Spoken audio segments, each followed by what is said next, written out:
ਜਦੋਂ ਤੁਸੀਂ ਮਨੁੱਖ ਨੂੰ ਧੰਨਵਾਦ ਨਹੀਂ ਕਹਿੰਦੇ ਤਾਂ ਮਨੁੱਖ ਜਿਹੜਾ ਹੈ ਉਹਦੇ ਮਨ 'ਚ ਫੀਲਿੰਗ ਆਉਂਦੀ ਹੈ ਕਿ ਚੰਗਾ ਬੰਦਾ ਹੈ।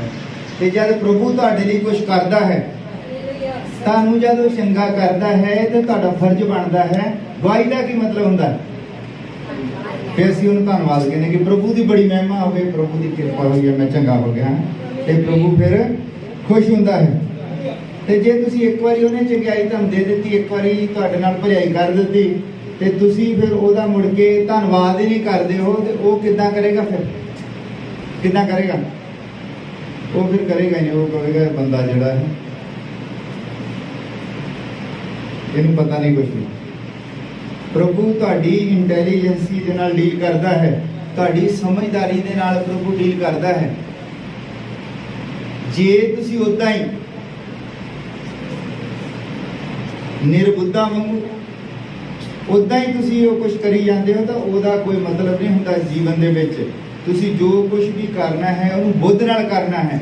ਅਗਰ ਤੁਸੀਂ ਅੱਜ ਪ੍ਰਾਰਥਨਾ ਕਰਵਾਈ ਹੈ, ਕਾਹਦੇ ਲਈ ਕਰਵਾਈ ਹੈ? ਕਿ ਪ੍ਰਭੂ ਮੈਨੂੰ ਚੰਗਾ ਕਰੇ। ਜਦ ਪ੍ਰਭੂ ਚੰਗਾ ਕਰ ਦਿੰਦਾ ਹੈ ਤਾਂ ਅਗਲੇ ਐਤਵਾਰ ਤੁਸੀਂ ਗਵਾਹੀ ਦੇਣੀ ਹੁੰਦੀ ਹੈ। ਜਿਹੜੇ ਗਵਾਹੀ ਨਹੀਂ ਦਿੰਦੇ, ਪ੍ਰਾਰਥਨਾ ਬਹੁਤ ਲੋਕ ਕਰਵਾਉਂਦੇ ਆ ਪਰ ਉਹ ਗਵਾਹੀਆਂ ਨਹੀਂ ਦਿੰਦੇ। ਗਵਾਹੀਆਂ ਜ਼ਰੂਰੀ ਹੁੰਦੀਆਂ। ਆਓ ਸੀ ਪੁੱਤਰ शास्त्र ਵਿੱਚੋਂ जोना नबी ਦੀ किताब है। जोना नबी उसका 3 नंबर अध्याय उसकी 1 नंबर आयत तो लेके 4 नंबर आयत तक पढ़ना है।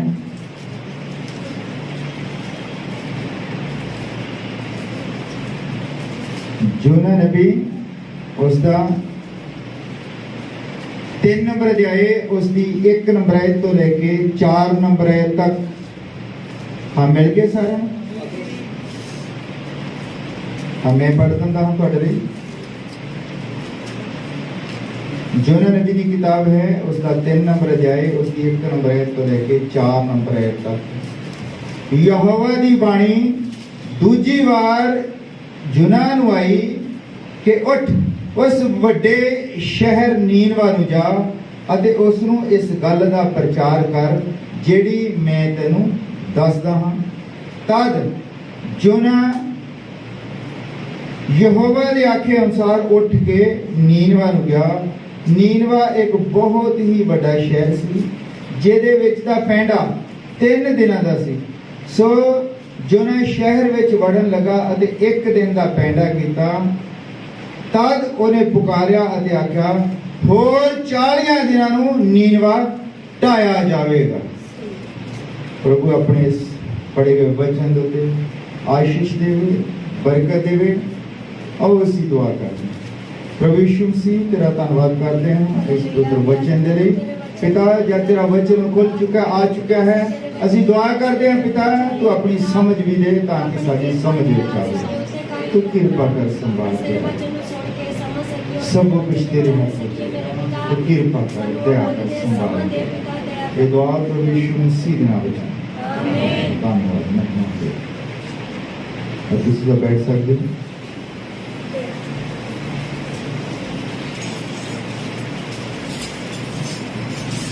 हालेलुया। हाँ, जोना नबी की किसी कहानी सारे ने सुनी है। जोना नबी जो है इसनों परमेश्वर नीनवे शहर ਦੇ ਵਿੱਚ ਭੇਜਦਾ ਹੈ ਤਾਂ ਕਿ ਉੱਥੇ ਉਹ ਪ੍ਰਚਾਰ ਕਰੇ। ਔਰ ਉਹ ਪ੍ਰਚਾਰ ਕਰਦਾ ਕਿ ਅੱਜ ਤੋਂ 40ਵੇਂ ਦਿਨ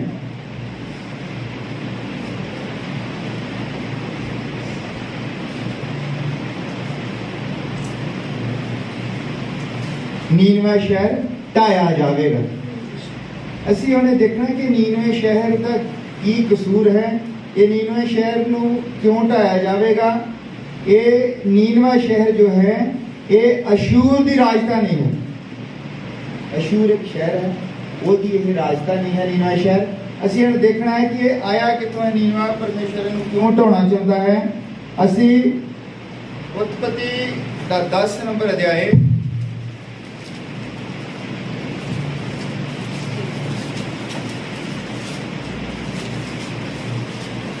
ਕਾਪੀ ਪੈਨ ਕੋਲ ਰੱਖਿਆ ਕਰੋ। ਕਈ ਵਾਰ ਨਹੀਂ ਲੱਭਦਾ ਹੈ ਤਾਂ ਬੰਦਾ ਫਟਾਫਟ ਲਿਖ ਲੈਂਦਾ। ਤੁਸੀਂ ਇਹਨੂੰ ਬਾਅਦ ਦੇ ਵਿੱਚ ਘਰ ਜਾ ਕੇ ਵੀ ਲੱਭ ਸਕਦੇ ਹੋ, ਪੜ੍ਹ ਸਕਦੇ ਹੋ।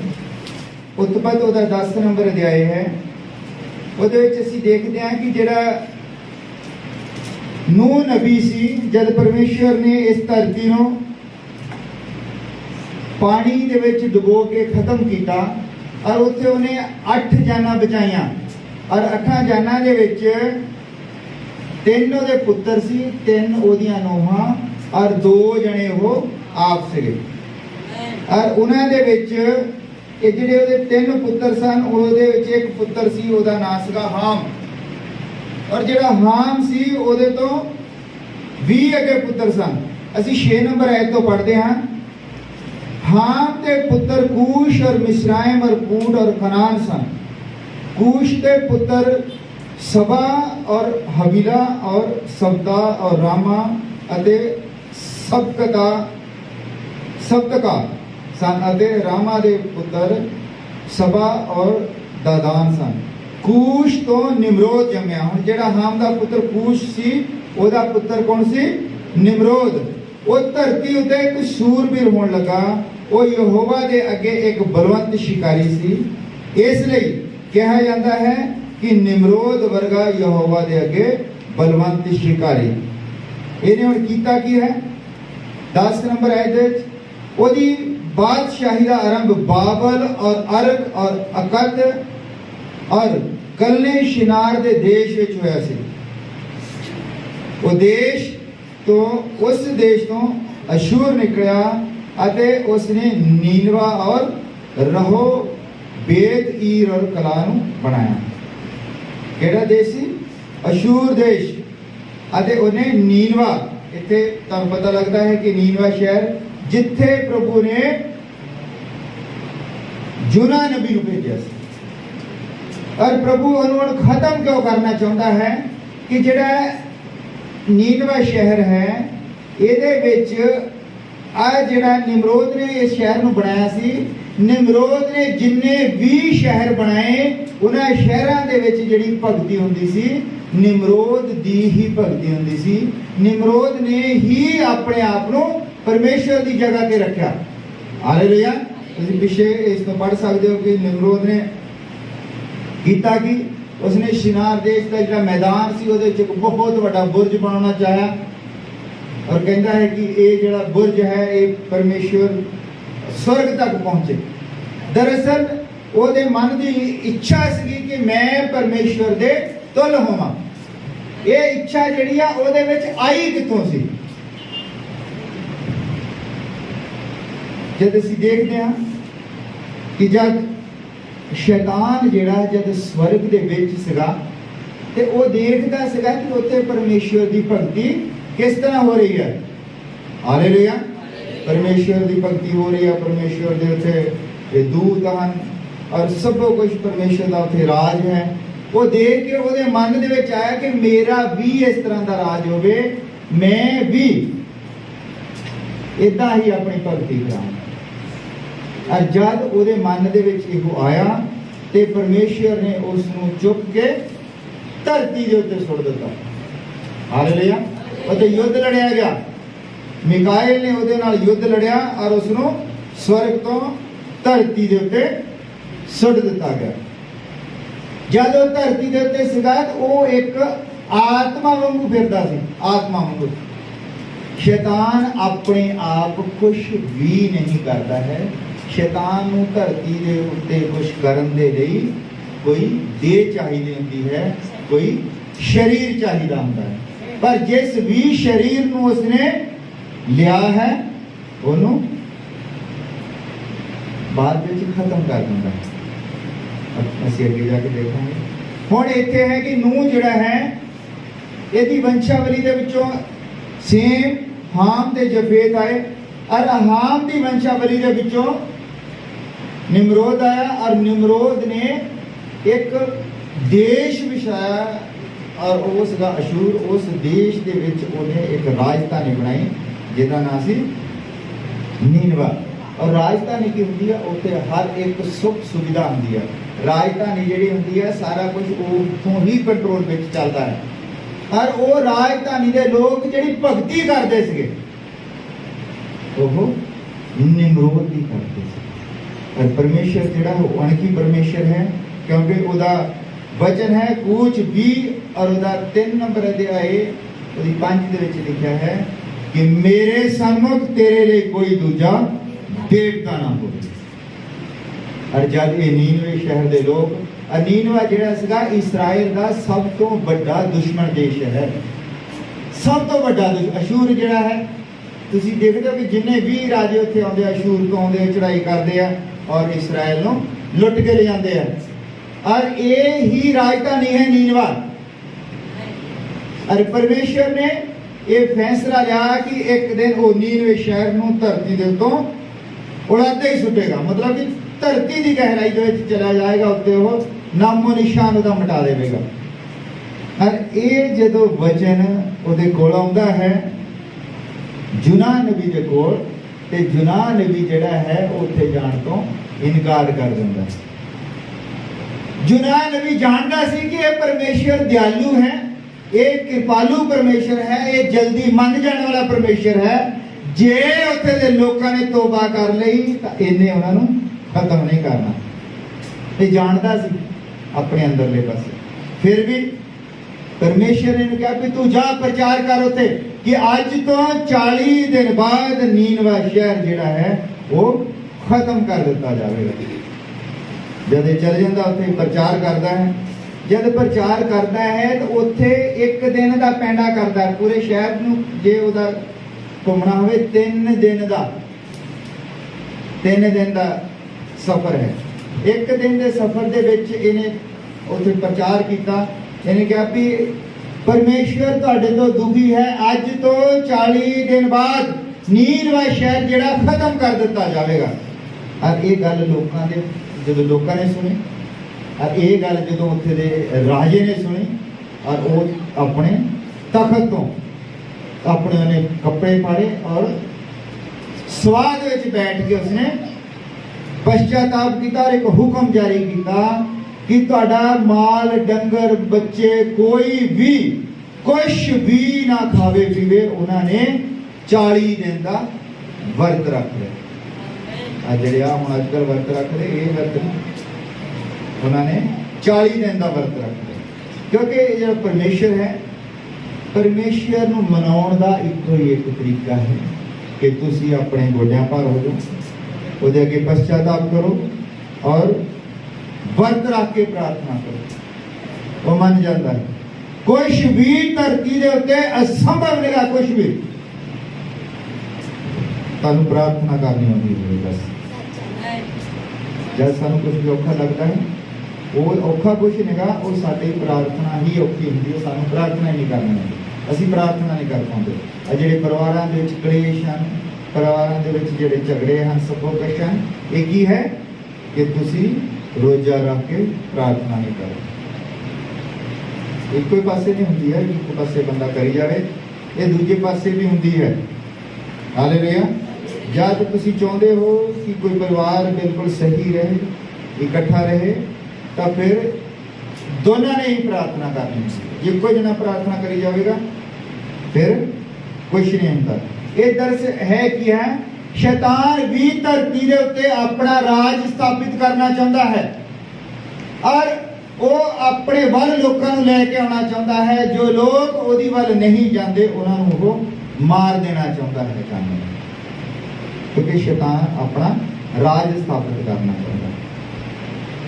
शैतान तुहानू सब कुछ देना चाहता, सब कुछ, पर उसकी शर्त है कि तुसी मसीह तो वक्त हो, मसीह तो वक्त हो।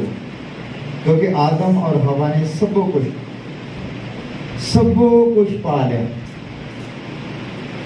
सब कुछ पा लिया, पर उन्होंने मसीह तो वक्त हो गए। मसीह तो वक्त होना मौत है, मसीह दे विच जीवन है, और मसीह तो बाहर हर चीज जिहड़ी है तुहानू मौत वाल लैके जाती है। जब असीं उत्पत्ति विच देखते हैं कि परमेश्वर ने कहा कि जे तुसीं इस रुख तो जिहड़ा इस बाग दे विचकार है तुसीं खाओगे तो तुसीं मर जाओगे।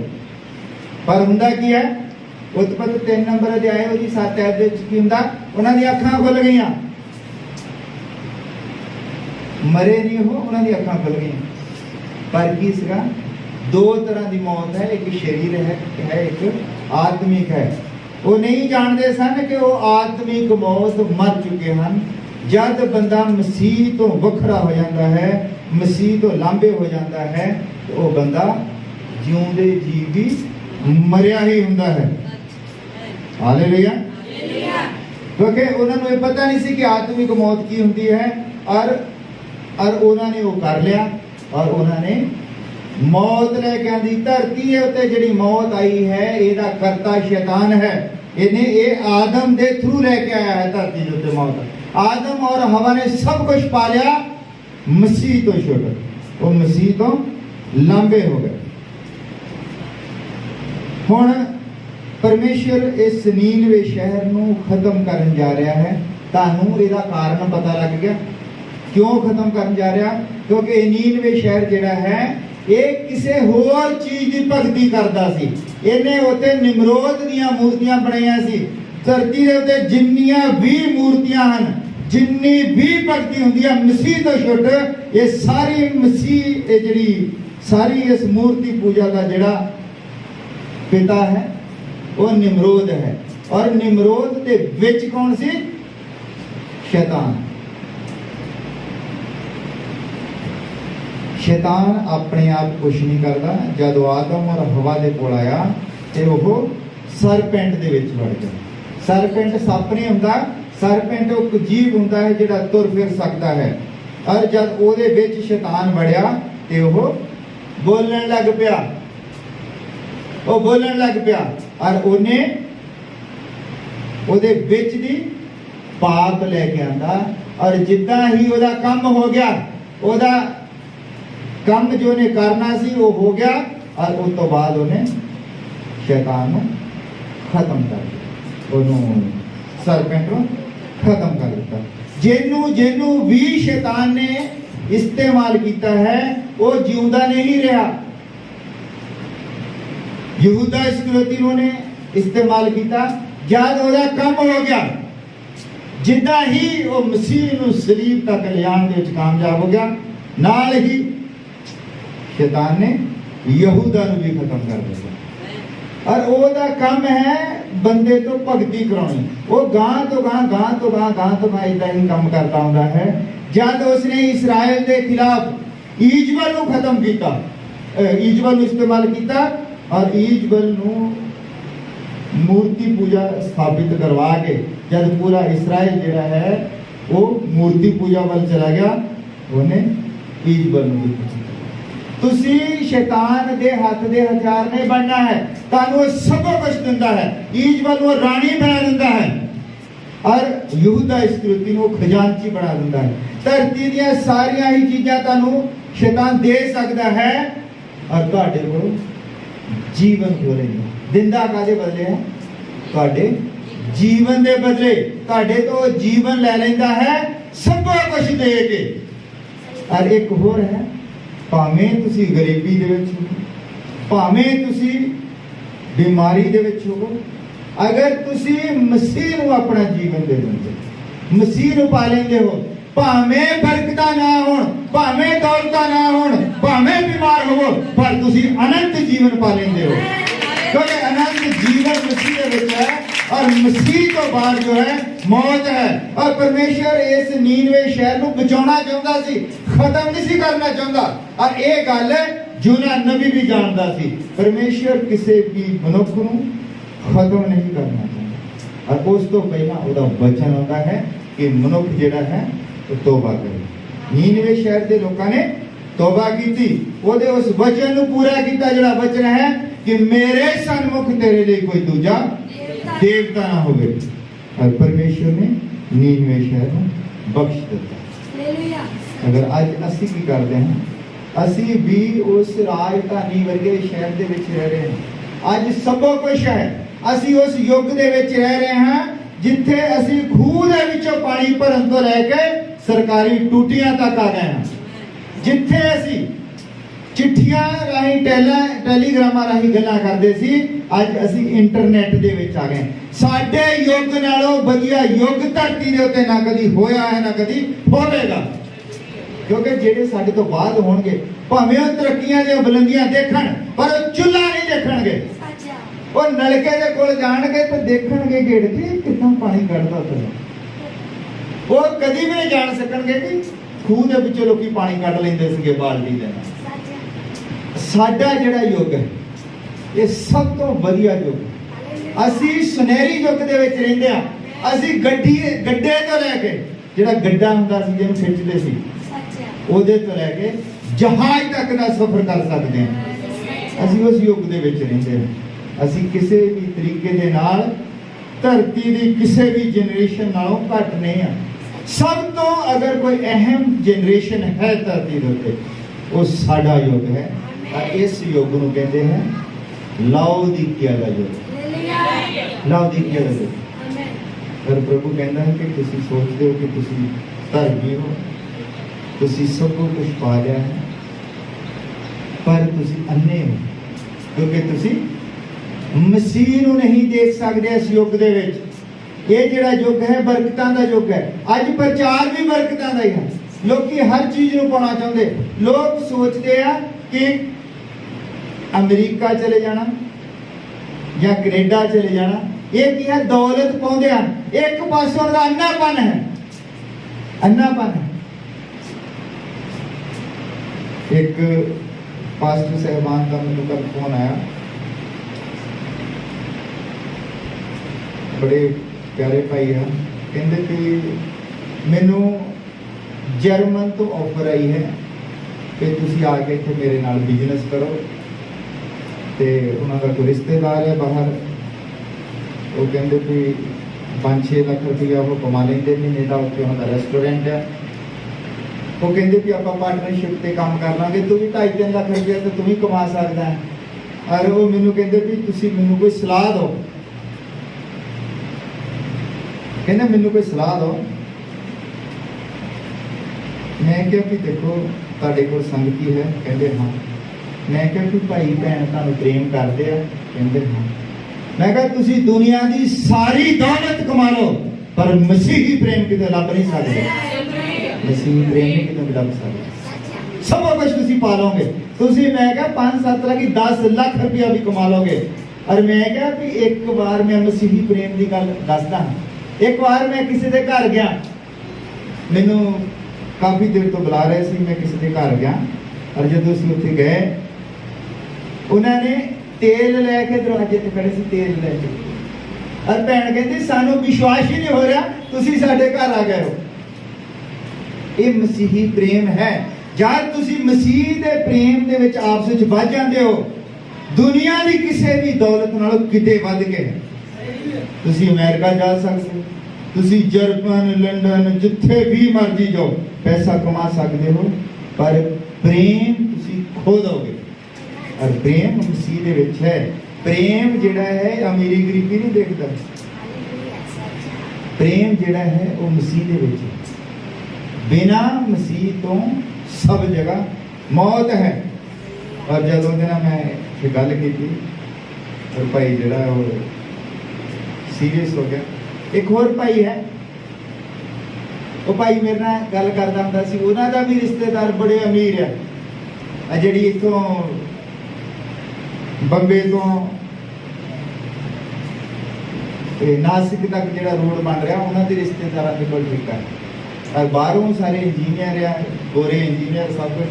ਉਹ ਕਹਿੰਦੇ ਵੀ ਇੱਥੇ ਆ ਜਾ। ਮੈਂ ਉਹਨਾਂ ਲੋਕਾਂ ਦੀ ਗੱਲ ਦੱਸਦਾ ਹਾਂ, ਜੇ ਮਤਲਬ ਜਿਨ੍ਹਾਂ ਲੋਕਾਂ ਨੇ ਪੈਸੇ ਨੂੰ ਠੁਕਰਾਇਆ ਹੈ, ਮਸੀਹ ਦੇ ਲਈ ਜਿਉਂਦੇ ਹਨ। ਔਰ ਜਦੋਂ ਉਹਦੇ ਨਾਲ ਮੈਂ ਉਹਨੇ ਕਹਿੰਦਾ ਵੀ ਮੈਂ ਦੱਸੋ, ਕਹਿੰਦਾ ਭਾਈ ਜੀ ਕੀ ਕਰਾਂ। ਮੈਂ ਕਿਹਾ ਉਮਰ ਕਿੰਨੀ ਹੋ ਗਈ ਆ? ਕਹਿੰਦਾ ਕਿ ਉਮਰ ਬਸ ਚੱਲੀ ਹੈ ਕਿ 40 ਦੇ ਲਾਗੇ ਛਾਗੇ। ਮੈਂ ਕਿਹਾ ਜੀਵਨ ਕਿੰਨਾ ਰਹਿ ਗਿਆ? ਕਿੰਨਾ ਕਿ ਜੀਵਨ? 15-20 ਸਾਲ, 30 ਸਾਲ। ਅਰੇ ਇਹਦੇ ਵਿੱਚ ਕੀ ਕਰਾਂਗਾ? ਲਾਈਫ ਨੂੰ ਸੈੱਟ ਕਰਨਾ ਚਾਹੁੰਦਾ। ਅਰੇ ਲਾਈਫ ਸੈੱਟ ਨਹੀਂ ਹੋਗੀ, ਉਲਟਾ ਮਸੀਹ ਤੋਂ ਦੂਰ ਹੋ ਜਾਓਗੇ। ਸ਼ੈਤਾਨ ਸਾਨੂੰ ਇਹ ਸਾਰੀਆਂ ਬਰਕਤਾਂ ਦੇਣੀਆਂ ਚਾਹੁੰਦਾ ਹੈ। ਪਰ ਭਾਈ ਨੇ ਫੈਸਲਾ ਕੀਤਾ, ਕਹਿੰਦਾ ਨਹੀਂ, मसीह की सेवा करनी। हालेलुया। शैतान तुहानू बरकतां देना चाहता है। शैतान तुहानू मसीह की हजूरी चों कढ के एक इदां दी जगह ते ले जाना चाहता जिथे चखो चाहता बड़ियां बड़ियां बड़ियां सब कुछ है पर वचन नहीं होगा। आ जीवन जड़ा है। और मैं एक पढ़ता सी एक पत्ती दे विच लिखिया है एक प्रायश्चित का दिहाड़ा है मनाउंदे सी कि त्योहार है प्रायश्चित का त्योहार ਉਹਦੇ ਵਿੱਚ ਹੈ ਵੀ ਦੁੱਖ ਉਠਾਉਣਾ प्रायश्चित का त्योहार बड़ा दिन सारे मनाउंदे आ गुड फ्राइडे ईस्टर सब मनाउंदे आ प्रायश्चित का त्योहार कोई नहीं मनाउंदा कदी सुना कहणगे प्रायश्चित का त्योहार है मसीह दे ਲਈ दुख उठाउणा प्रायश्चित का त्योहार असीं मनाउणा और परमेश्वर मूर्ति पूजा नूं पसंद नहीं करता है। और अज का नीनवे किहड़ा है अज दे लोग चकाचौंध दे विच रहना चाहते हैं और अज दी मूर्ति पूजा जिहड़ी है वो मैं बहुत बारी दस्सिया तुहाडी अपनी ही शक्ल तुहाडे लई मूर्ति हो सकती है जिहनूं तुसीं बार-बार शीशे दे विच देख के सैट करदे हो अपनी ही शक्ल दी तुसीं मूर्ति बना दिंदे हो कन्नां दे विच कांडे पा के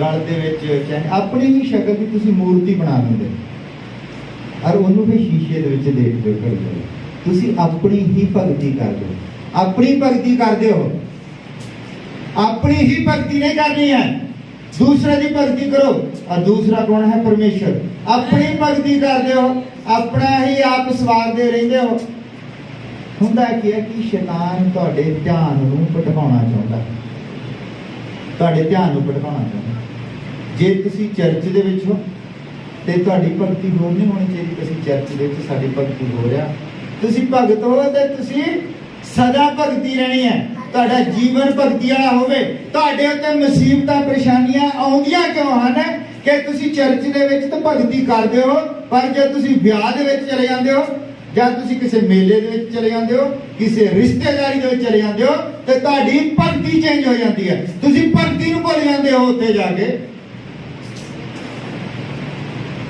ਬਿਊਟੀ ਪਾਰਲਰ ਚ ਜਦੋਂ ਨਿਕਲਦੀ ਹੈ ਨਾ ਦੁਲਹਨ ਉਹਨੂੰ ਤੁਸੀਂ ਬਸ ਤ੍ਰਿਸ਼ੂਲ ਫੜਾ ਦਿਓ ਬਸ ਹੋਰ ਕੁਝ ਨਹੀਂ ਕਰਨਾ ਉਹਦੇ ਹੱਥ ਦੇ ਵਿੱਚ ਇਦਾਂ ਤ੍ਰਿਸ਼ੂਲ ਫੜਾ ਦਿਓ ਕਿੰਨਾ ਦੀ ਲੱਗੇਗੀ ਬਣ ਗਈ ਨਾ ਮੂਰਤੀ ਬਣ ਗਈ ਨਾ ਦੇਵੀ इको ही चीज की कमी बाकी सारा कुछ की काम बस कुछ नहीं करना त्रिशूल फड़ा दो हाथ दे विच ये की है वो अपने आप को ही उन्हें मूर्ति बना लिया है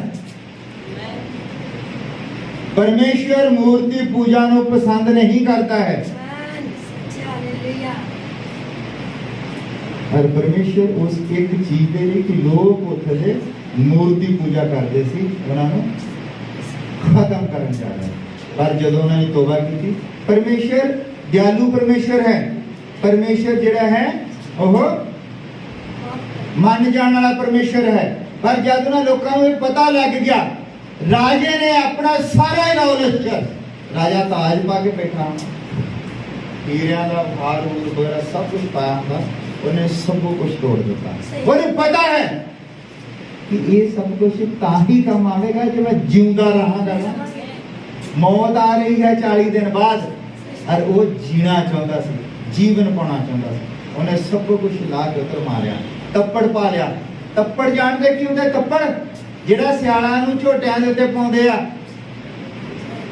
मੱਝਾਂ ते पाउंदे जिहड़े पशु रखदे होणे निआणिਆਂ ਨੂੰ ਤਾਂ ਹੀ मैं कहना इन्हां नूं नहीं पता लगना तप्पड़ की होंदे आ तप्पड़ होंदे आ पशु नूं ढक दिंदे आ जदों ठंड लगदी वो तप्पड़ पा के स्वाद विच बैठ गया जुल्ल पाए होंदे वो तप्पड़ पा के स्वाद विच बैठ गया अज अगर तुसीं चाहुंदे हो कि तुहानूं बरकतां मिलण तुहानूं जीवन मिले आ जिहड़ा जीवन जदों टेंशन दे विच बंदा जीउंदा है वो जीवन नहीं हुंदा जद बंदा जिहड़ा है सवेर नूं उठदा ओहनूं 50 टेंशन वो दौड़ा रहिंदा वो मशीन बनिया है ओहनूं ये टेंशन कि मैं किस्त देनी है मैं पैसे लाने ये जीवन नहीं ये शैतान ने तुहानूं किसी चक्कर दे विच पाया है जीवन है कि तुसी उठो और धन्यवाद करो कि पिता तेरा बहुत धन्यवाद है तू एक दिन ਖੋਲ ਦੇ ਦੇਖ ਉਹਨੇ ਬਹੁਤ ਵੱਡਾ ਆ ਸਭ ਕੁਝ ਬਣਾ, ਤਰ੍ਹਾਂ ਤਰ੍ਹਾਂ ਦੇ ਫੁੱਲ, ਤਰ੍ਹਾਂ ਤਰ੍ਹਾਂ ਦੇ ਫਰੂਟ, ਤਰ੍ਹਾਂ ਤਰ੍ਹਾਂ ਦੇ ਬਾਗ ਬਗੀਚੇ ਤੁਹਾਡੇ ਲਈ ਬਣਾਏ, ਸਾਡੇ ਲਈ, ਮੇਰੇ ਲਈ ਬਣਾਏ, ਤੁਹਾਡੇ ਲਈ ਬਣਾਏ। ਅਸੀਂ ਇਦਾਂ ਫਸ ਗਏ ਹਾਂ ਕਿ ਅਸੀਂ ਇੱਕ ਦਰਜਨ ਕੇਲਿਆਂ ਦੀ ਨਹੀਂ ਖਾ ਸਕਦੇ ਰਹਿ ਕੇ, ਇਦਾਂ ਫਸ ਗਏ ਅਸੀਂ ਇਦਾਂ ਦੇ ਫਲ ਫਰੂਟ ਕਿ ਅਸੀਂ ਉਹ ਬਸ ਦੇਖ ਸਕਦੇ ਹਾਂ, ਖਰੀਦ ਨਹੀਂ ਸਕਦੇ, ਲੈ ਨਹੀਂ ਸਕਦੇ। ਇਹ ਕੀ ਹੈ? ਸ਼ੈਤਾਨ ਨੇ ਸਭ ਕੁਝ ਖੋਲਿਆ ਹੈ ਸਾਡੇ ਕੋਲ, ਇਹ ਤੇ ਜੀਵਨ ਵੀ ਖੋਲਿਆ ਹੈ। ਅੱਜ ਜਿਹੜੇ ਅਸੀਂ ਬਿਮਾਰ ਹੋ ਜਾਂਦੇ ਆ, ਸਾਡਾ ਪੇਟ ਖਰਾਬ ਹੋ ਕੁਝ ਵੀ, ਸ਼ੈਤਾਨ ਨੇ ਵਧੀਆ ਰਾਸ਼ਨ ਵੀ ਖੋਲਿਆ ਹੈ। ਕਿਉਂ ਖੋਲਿਆ ਹੈ? ਸ਼ੈਤਾਨ ਆਪਣੇ ਚੱਕਰ ਦੇ ਵਿੱਚ ਮਨੁੱਖ ਨੂੰ ਪਾ ਕੇ ਰੱਖਣਾ ਚਾਹੁੰਦਾ ਹੈ। ਔਰ ਮਨੁੱਖ ਜਿਹੜਾ ਹੈ, ਅਗਰ ਇਹਨਾਂ ਚੀਜ਼ਾਂ ਦੇ ਉੱਤੇ ਜਿੱਤ ਪ੍ਰਾਪਤ ਕਰ ਲਵੇ, ਅਗਰ ਉਹ ਮਸੀਹ ਨੂੰ ਆਪਣੇ ਜੀਵਨ ਦੇ ਵਿੱਚ ਲੈ ਕੇ ਆ ਜਾਵੇ, ਆਪਣੇ ਜੀਵਨ ਦੇ ਵਿੱਚ, ਤੇ ਸਭ ਕੁਝ ਸੰਭਵ ਹੈ। ਜਦੋਂ ਮਸੀਹ ਆ ਜਾਂਦਾ ਹੈ, ਕੋਈ ਕਰਜ਼ਾ ਠਹਿਰ ਨਹੀਂ ਸਕਦਾ, ਕੋਈ ਬਿਮਾਰੀ ਠਹਿਰ ਨਹੀਂ ਸਕਦੀ। ਮਸੀਹ ਤਦ ਆਉਂਦਾ ਹੈ ਜਦ ਤੁਸੀਂ ਮੂਰਤੀ ਪੂਜਾ ਤੋਂ ਮੂੰਹ ਫੇਰ ਲਓ। ਅਸੀਂ ਸਭ ਕੁਝ ਜਾਣਿਆ ਦੇ ਵਿੱਚ ਕਈ ਵਾਰ ਆਪਣੇ ਰਿਸ਼ਤੇਦਾਰਾਂ ਦੇ ਪ੍ਰਭਾਵ ਦੇ ਥੱਲੇ ਆ ਕੇ ਅਸੀਂ ਉਹ ਕੰਮ ਕਰਦੇ ਹਾਂ ਜਿਹੜਾ ਪਰਮੇਸ਼ਰ ਸਾਨੂੰ ਪਸੰਦ ਨਹੀਂ ਕਰਦਾ। ਹੁਣ ਇਹਦੇ ਵਿੱਚ ਕੋਈ ਗੱਲ ਕਰੈਕਟਰ ਦੀ ਨਹੀਂ ਕਿ ਜੇ ਕੋਈ ਬੰਦਾ ਕਹਿੰਦਾ ਵੀ ਉਹਨੇ ਕਾਂਡੇ ਪਾ ਲਏ ਆ ਜੋ ਨੇ ਕਿ ਉਹਦਾ ਕਰੈਕਟਰ ਖਰਾਬ ਹੈ, ਇਦਾਂ ਦੀ ਕੋਈ ਗੱਲ ਨਹੀਂ। ਉਹਦੇ ਅੰਦਰਲੇ ਪਾਸੇ ਇੱਕ ਮਨਸ਼ਾ ਹੈ ਮੂਰਤੀ ਬਣਨ ਦੀ, ਕਰੈਕਟਰ ਦੀ ਤਾਂ ਗੱਲ ਹੀ ਕੋਈ ਨਹੀਂ। ਆਹ ਬੇਟੀ ਵੀ ਮੈਂ ਦੇਖੀ ਸੀ ਵਿਆਹ ਦੇ ਵਿੱਚ, ਇੱਕ ਵਿਆਹ ਦੇ ਵਿੱਚ ਮੈਂ ਦੇਖਿਆ ਆਹ ਲੜਕੀ, ਇਹ ਜਿੱਡੀ ਆਪ ਹੈ, ਇਹਦੇ ਨਾਲ ਵੱਡੇ ਵੱਡੇ ਨੇ ਕਾਂਟੇ ਪਾਏ ਸੀਗੇ। ਕੀ ਸਾਬਿਤ ਕਰਨਾ ਚਾਹੁੰਦੇ ਸੀ? ਜਿੱਡੀ ਆਪ ਹੈ, ਇਹਦੇ ਨਾਲ ਵੱਡੇ ਵੱਡੇ ਨੇ ਕਾਂਟੇ ਪਾਏ ਸੀ। ਕੀ ਸਾਬਿਤ ਕਰਨਾ ਚਾਹੁੰਦੇ ਸੀ? ਬੱਚੇ ਬਿਨਾ ਮੇਕਅਪ ਤੋਂ ਜ਼ਿਆਦਾ ਖੂਬਸੂਰਤ ਲੱਗਦੇ ਹਨ। ਕਿਸੇ ਨੂੰ ਪੁੱਛੋ, ਬੱਚੇ ਦੀ ਮਾਸੂਮੀਅਤ ਬਿਨਾ ਮੇਕਅਪ ਤੋਂ ਹੁੰਦੀ ਹੈ। ਜੇ ਬੱਚੇ ਨੂੰ ਤੁਸੀਂ ਕੁਝ ਉਹਨੂੰ ਵੱਖਰਾ ਕੁਝ ਕਰਨਾ, ਉਹਦੀ ਮਾਸੂਮੀਅਤ ਗਾਇਬ ਹੋ ਜਾਂਦੀ ਹੈ। ਬੱਚਾ ਮਾਸੂਮ ਉਦੋਂ ਤੱਕ ਹੀ ਲੱਗਦਾ ਜਦ ਤੱਕ ਉਹ ਕੁਦਰਤੀ ਦਿਸਦਾ ਹੈ, ਜਿੱਦਾਂ ਦਾ ਪਰਮੇਸ਼ਰ ਨੇ ਉਹਨੂੰ ਬਣਾਇਆ ਹੈ। ਆ ਤੁਸੀਂ ਦੇਖੋ ਬੱਚੇ ਅੱਜ ਕੱਲ੍ਹ ਜਿਹੜੇ YouTube ਤੇ ਦੇਖਦੇ ਨਿੱਕੇ ਨਿੱਕੇ ਬੱਚੇ ਉਹ ਭੰਗੜਾ ਪਾਉਂਦੇ, ਉਹਨਾਂ ਦੀ ਐਕਟਿੰਗ ਦੇਖੋ ਇਦਾਂ ਦਾ, ਉਹਨਾਂ ਦੀ ਮਾਸੂਮੀਅਤ ਗਵਾਚ ਗਈ ਹੈ। ਉਹਨਾਂ ਨੂੰ ਕੋਈ ਕੁਝ ਬਣਾ ਰਿਹਾ ਹੈ, ਉਹਨਾਂ ਦਾ ਮੇਕਅਪ ਕਰਕੇ, ਉਹਨਾਂ ਦੇ ਸੁਰਮੇ ਪਾ ਕੇ, ਉਹਨਾਂ ਦੇ ਕਾਂਟੇ ਬਣਾ ਕੇ, ਛੋਟੀਆਂ ਛੋਟੀਆਂ ਲੜਕੀਆਂ ਦੇ ਲਿਪਸਟਿਕ ਬਣਾ ਕੇ ਡਾਂਸ ਕਰਦੀਆਂ। ਕੋਈ ਵੀ ਬੰਦਾ ਇਹ ਨਹੀਂ ਕਹਿ ਸਕਦਾ ਕਿ ਲੜਕੀ 3 ਸਾਲ ਦੀ ਹੈ ਕਿ 5 ਸਾਲ ਦੀ। ਉਹ ਇਦਾਂ ਲੱਗਦੀ ਹੈ ਕਿ ਜਿੱਦਾਂ ਬਹੁਤ ਜ਼ਿਆਦਾ ਮੈਚੁਰ ਹੈ, ਕਿਉਂਕਿ ਕੋਈ ਹੈ ਉਹਦੇ ਪਿੱਛੇ ਉਸ ਬੱਚੇ ਦੇ ਜੀਵਨ ਨੂੰ ਖਤਮ ਕਰ ਰਿਹਾ, ਭਾਵੇਂ ਉਹਦੇ ਘਰ ਦੇ ਹੀ ਹੋਣ, ਉਹਦੇ ਬੱਚੇ ਦੇ ਜੀਵਨ ਨੂੰ ਖਤਮ ਕਰ ਰਿਹਾ। ਔਰ ਪਰਮੇਸ਼ਰ ਇਹਨਾਂ ਚੀਜ਼ਾਂ ਨੂੰ ਪਸੰਦ ਨਹੀਂ ਕਰਦਾ। ਪਰਮੇਸ਼ਰ ਨੇ ਤੁਹਾਨੂੰ ਬੱਚੇ ਦਿੱਤੇ ਹਨ ਤੇ ਤੁਸੀਂ ਇਹ ਬੱਚੇ ਤੁਹਾਨੂੰ ਅਮਾਨਤ ਦਿੱਤੀ ਹੈ। ਉਹਨੇ ਤੁਹਾਡਾ ਇਹਨਾਂ ਦੇ ਉੱਤੇ ਹੱਕ ਨਹੀਂਗਾ ਕੋਈ ਵੀ। ਉਹਨੇ ਤੁਹਾਨੂੰ ਦਿੱਤੇ ਹਨ ਕਿ ਤੁਸੀਂ ਇਹਨਾਂ ਨੂੰ ਜਿੱਥੋਂ ਆਏ ਹੋ ਉੱਥੇ ਜੋੜੋ, ਉੱਥੇ ਜੋੜੋ। ਕਿ ਬੱਚਿਆਂ ਨੂੰ ਯਹੋਵਾ ਦਾ ਰਾਹ ਸਿਖਾਓ। ਤੁਸੀਂ ਬੱਚਿਆਂ ਨੂੰ ਹੋਰ ਹੀ ਕੁਝ, ਬੱਚੇ ਦੀ ਤੁਸੀਂ ਮੂਰਤੀ ਬਣਾ ਦਿੰਦੇ ਹੋ ਔਰ ਉਹਦੇ ਵੱਲ ਦੇਖਦੇ ਰਹਿੰਦੇ ਹੋ। ਉਹਨੂੰ ਸਵਾਰ, ਬੱਚੇ ਨੂੰ ਹੀ ਸਵਾਰਦੇ ਰਹਿੰਦੇ ਤਾਂ ਤੁਹਾਡਾ ਬੱਚਾ ਹੀ ਤੁਹਾਡੇ ਲਈ ਮੂਰਤੀ ਬਣ ਜਾਂਦਾ ਹੈ। ਬੱਚੇ ਨੂੰ ਬਾਈਬਲ ਪੜ੍ਹਨੀ ਸਿਖਾਓ, ਬੱਚੇ ਨੂੰ ਪ੍ਰਾਰਥਨਾ ਕਰਨੀ ਸਿਖਾਓ, ਬੱਚੇ ਨੂੰ ਰੌਕ ਐਂਡ ਰੋਲ ਡਾਂਸ ਕਰਨਾ ਨਾ ਸਿਖਾਓ, ਬੱਚੇ ਨੂੰ ਬਾਈਬਲ ਪੜ੍ਹਨੀ ਸਿਖਾਓ। ਇਸ ਲਈ ਅੱਜ ਜਿਹੜੇ ਲੋਕ ਯਹੂਦੀ ਲੋਕ ਦੁਨੀਆ ਦੇ ਵਿੱਚ ਸਭ ਤੋਂ ਉੱਚ ਕੋਟੀ ਦੇ ਲੋਕ ਮੰਨੇ ਗਏ ਹਨ, ਉਹਦਾ ਇੱਕ ਕਾਰਨ ਹੈ। ਜਦ ਯਹੂਦੀ ਔਰਤ ਨੂੰ ਬੱਚਾ ਹੋਣ ਵਾਲਾ ਹੁੰਦਾ ਹੈ, ਉਹ ਕਿਸੇ ਵੀ ਕਿਸਮ ਦੀ ਟੈਨਸ਼ਨ ਨਹੀਂ ਲੈਂਦੀ, ਉਹਨੂੰ ਟੈਨਸ਼ਨ ਤੋਂ ਦੂਰ ਰੱਖਿਆ ਜਾਂਦਾ। ਉਹ ਮਿਊਜ਼ਿਕ ਸੁਣਦੀ, ਦਾਊਦ ਦੇ ਗੀਤ ਸੁਣਦੀ, ਦਾਊਦ ਦੇ ਭਜਨ ਸੁਣਦੀ, ਔਰ ਉਹ ਹਮੇਸ਼ਾ ਪਰਮੇਸ਼ਰ ਦੀ ਭਗਤੀ ਦੇ ਵਿੱਚ ਲੱਗੀ ਰਹਿੰਦੀ।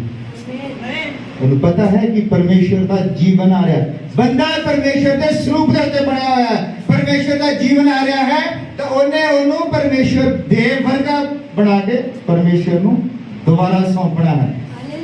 ਇਹ ਨਿਗਾ ਕਿ ਪਰਮੇਸ਼ਰ ਨੂੰ ਦੇ ਦਿੱਤਾ ਤੇ ਉਹਦਾ ਵਿਗਾੜ ਕਰਦੇ ਸੀ ਕਰਦੇ। ਇਸਰਾਇਲੀ, ਤੁਸੀਂ YouTube ਤੇ ਦੇਖੋ, ਇਸਰਾਇਲੀ ਔਰਤਾਂ ਜਦ ਗਰਭਵਤੀ ਹੋ ਜਾਂਦੀ ਹੈ, ਬੰਦੇ ਨੇ ਤਾਂ ਉਹਦਾ ਪਾਲਣ ਪੋਸ਼ਣ ਕਰਨਾ ਹੀ ਕਰਨਾ, ਸਰਕਾਰ ਵੀ ਉਹਦਾ ਸਾਰਾ ਹੀ ਖਰਚਾ ਦਿੰਦੀ ਹੈ ਕਿ ਜਿਹੜਾ ਮਨੁੱਖ ਧਰਤੀ ਦੇ ਉੱਤੇ ਆ ਰਿਹਾ ਹੈ, ਇਹ ਔਰਤ ਲੈ ਕੇ ਆ ਰਹੀ ਹੈ, ਇਹਦੇ कोई टेंशन ना हो। ਅਸੀਂ ਬਾਈਬਲ ਨੂੰ ਮੰਨਣ ਵਾਲੇ ਲੋਕ ਹੈ, ਬਾਈਬਲ ਦੇ ਬਾਰੇ ਅਸੀਂ ਜਾਣਦੇ ਨਹੀਂ, ਅਸੀਂ ਬਾਈਬਲ ਬਾਰੇ ਨਹੀਂ ਜਾਣਦੇ। ਅੱਜ ਦਾ ਜਿਹੜਾ ਵਿਸ਼ਵਾਸ ਹੈ, ਅੱਜ ਲੋਕ ਜਿਹੜਾ ਕਹਿੰਦੇ ਕਿ ਪਵਿੱਤਰ ਆਤਮਾ ਪਾ ਲਿਆ, ਪਵਿੱਤਰ ਆਤਮਾ ਪਾ ਲਿਆ, ਭਾਈ ਬ੍ਰਾਹਨਮ ਕਹਿੰਦਾ ਕਿ ਤੁਸੀਂ ਜਰਾ ਸੋਚੋ, ਇਹ ਕਿਤੇ ਤੁਹਾਡਾ ਗਿਆਨ ਨਾ ਹੋਵੇ, ਇਹ ਤੁਹਾਡੀ ਆਪਣੀ ਸੋਚ ਨਾ ਹੋਵੇ ਕਿ ਤੁਸੀਂ ਪਵਿੱਤਰ ਆਤਮਾ ਪਾ ਲਿਆ। ਜਦ ਪਵਿੱਤਰ ਆਤਮਾ ਆਉਂਦਾ ਹੈ ਤਾਂ ਤੁਹਾਨੂੰ ਉਹ ਬਦਲੀ ਕਰਕੇ ਰੱਖ ਦਿੰਦਾ ਹੈ, ਫਿਰ ਤੁਸੀਂ ਕਿਸੇ ਚੀਜ਼ ਦੀ ਪਰਵਾਹ ਨਹੀਂ ਕਰਦੇ ਹੋ, ਬੇਪਰਵਾਹ ਨਹੀਂ ਕਰਦੇ। ਫਿਰ ਅਸੀਂ ਪਰਮੇਸ਼ਵਰ ਦੀ ਹਜ਼ੂਰੀ ਦੇ ਵਿੱਚ ਰਹਿਣਾ ਹੈ। ਔਰ ਮੈਂ ਆਪਣੇ ਭਾਈਆਂ ਨੂੰ ਬੇਨਤੀ ਕਰਦਾ ਕਿ ਅਗਰ ਕੋਈ ਭੈਣ ਕੋਈ ਗਰਭਵਤੀ ਹੈ ਜਿਹੜੀ ਪਰਮੇਸ਼ਵਰ ਦੇ ਜਨ ਨੂੰ ਧਰਤੀ ਦੇ ਉੱਤੇ ਲੈ ਕੇ ਆਉਣਾ ਚਾਹੁੰਦੀ, ਤਾਂ ਫਿਰ ਲਗਾਤਾਰ ਉਹਨੇ ਹਜ਼ੂਰੀ ਦੇ ਵਿੱਚ ਰਹਿਣਾ, ਤਾਂ ਕਿ ਉਹ ਜੋ ਕੁਝ ਵੀ ਸੁਣਦੀ ਹੈ ਬੱਚੇ ਦੇ ਉੱਤੇ ਇਹਦਾ ਅਸਰ ਪੈਂਦਾ ਹੈ। ਬੱਚਾ ਜਿਹੜਾ ਹੈ ਪੇਟ ਦੇ ਅੰਦਰ ਹੈ, ਉਹ ਦੇਖ ਸਕਦਾ ਹੈ, ਉਹ ਸੁਣ ਸਕਦਾ ਹੈ। ਬਹੁਤ ਸਾਰੀਆਂ ਕਹਾਣੀਆਂ ਹਨ। ਬੱਚਾ ਜਿਹੜਾ ਹੈ ਉਹ ਉਸ ਇੱਕੋ ਹੀ ਆਤਮਾ ਦੇ ਥੱਲੇ ਹੁੰਦਾ, ਮਾਂ ਦਾ ਆਤਮਾ। ਮਾਂ ਦੇਖ ਸਕਦੀ ਹੈ, ਬੱਚਾ ਮਾਂ ਦੇ ਵਿੱਚ ਦੀ ਦੇਖਦਾ, ਬੱਚਾ ਜਿਹੜਾ ਹੈ ਮਾਂ ਦੇ ਵਿੱਚ ਦੀ ਹੀ ਸੁਣਦਾ ਹੈ। ਔਰ ਮਾਂ ਨੇ ਜਦ ਵਚਨ ਹੀ ਨਾ ਸੁਣਿਆ ਹੋਵੇ ਤੇ ਬਾਅਦ ਵਿੱਚ ਬੱਚਾ ਕਿਦਾਂ ਭਗਤ ਬਣੇਗਾ। ਇਸ ਲਈ ਇਹ ਸਾਨੂੰ ਤਾਂ ਪਤਾ ਲੱਗ ਗਿਆ ਹੈ, ਸਾਨੂੰ ਪਤਾ ਲੱਗ ਗਿਆ ਹੈ। ਅਸੀਂ ਤੇ ਚਲੋ ਇਦਾਂ ਹੀ ਜਿੱਦਾਂ ਵੀ ਹੋ ਗਏ, ਸਾਡੇ ਕਿਰਪਾ ਹੋ ਗਈ ਉਹਦੀ ਕਿ ਅਸੀਂ ਇਹੋ ਪ੍ਰਭੂ ਨੇ ਕਿਤੇ ਨਾ ਕਿਤੇ ਤੋਂ ਸ਼ੁਰੂਆਤ ਕਰਨੀ ਸੀ। ਜਦ ਵੀ ਸ਼ੁਰੂਆਤ ਕਰ ਦਿੱਤੀ ਸਾਨੂੰ ਪਤਾ ਲੱਗ ਗਿਆ ਹੈ ਕਿ ਬੱਚੇ ਯਹੋਵਾ ਵੱਲੋਂ ਮਿਰਾਸ ਹਨ। ਮਿਰਾਸ ਹੁੰਦੀ ਹੈ ਕਿ ਸਾਨੂੰ ਕਿਤੋਂ ਕੋਈ ਚੀਜ਼ ਮਿਲ ਰਹੀ ਹੈ। ਯਹੋਵਾ ਦੀ ਮਿਰਾਸ ਹਨ ਬੱਚੇ, ਔਰ ਉਹਦੀ ਮਿਰਾਸ ਨੂੰ ਵਿਗਾੜਨ ਦਾ ਸਾਨੂੰ ਕੋਈ ਵੀ ਹੱਕ ਨਹੀਂਗਾ। ਕਿ ਯਹੋਵਾ ਨੇ ਸਾਨੂੰ ਬੱਚੇ ਦੇ ਦਿੱਤੇ ਹੈ, ਪਿਆਰੀ ਜੀ ਗੁੜੀਆ ਦੇ ਦਿੱਤੀ ਹੈ, ਤੇ ਅਸੀਂ ਇਹਦੇ ਕੰਨਾਂ ਦੇ ਵਿੱਚ ਕੱਢ ਕੇ ਮੋਰੀਆਂ ਤੇ ਇਹਦੇ ਨਾਲੋਂ ਵੱਡੇ ਵੱਡੇ ਅਸੀਂ ਕਾਂਡੇ ਲਮਕਾ ਦਈਏ। ਇਹ ਵਿਚਾਰੀ ਫਿਰ ਜੜੀ ਨਾ ਉਹ ਇਹਦਾ ਸਰ ਕੰਨਾਂ ਤੇ ਰਵੇ ਆਲੇ ਦੁਆਲੇ।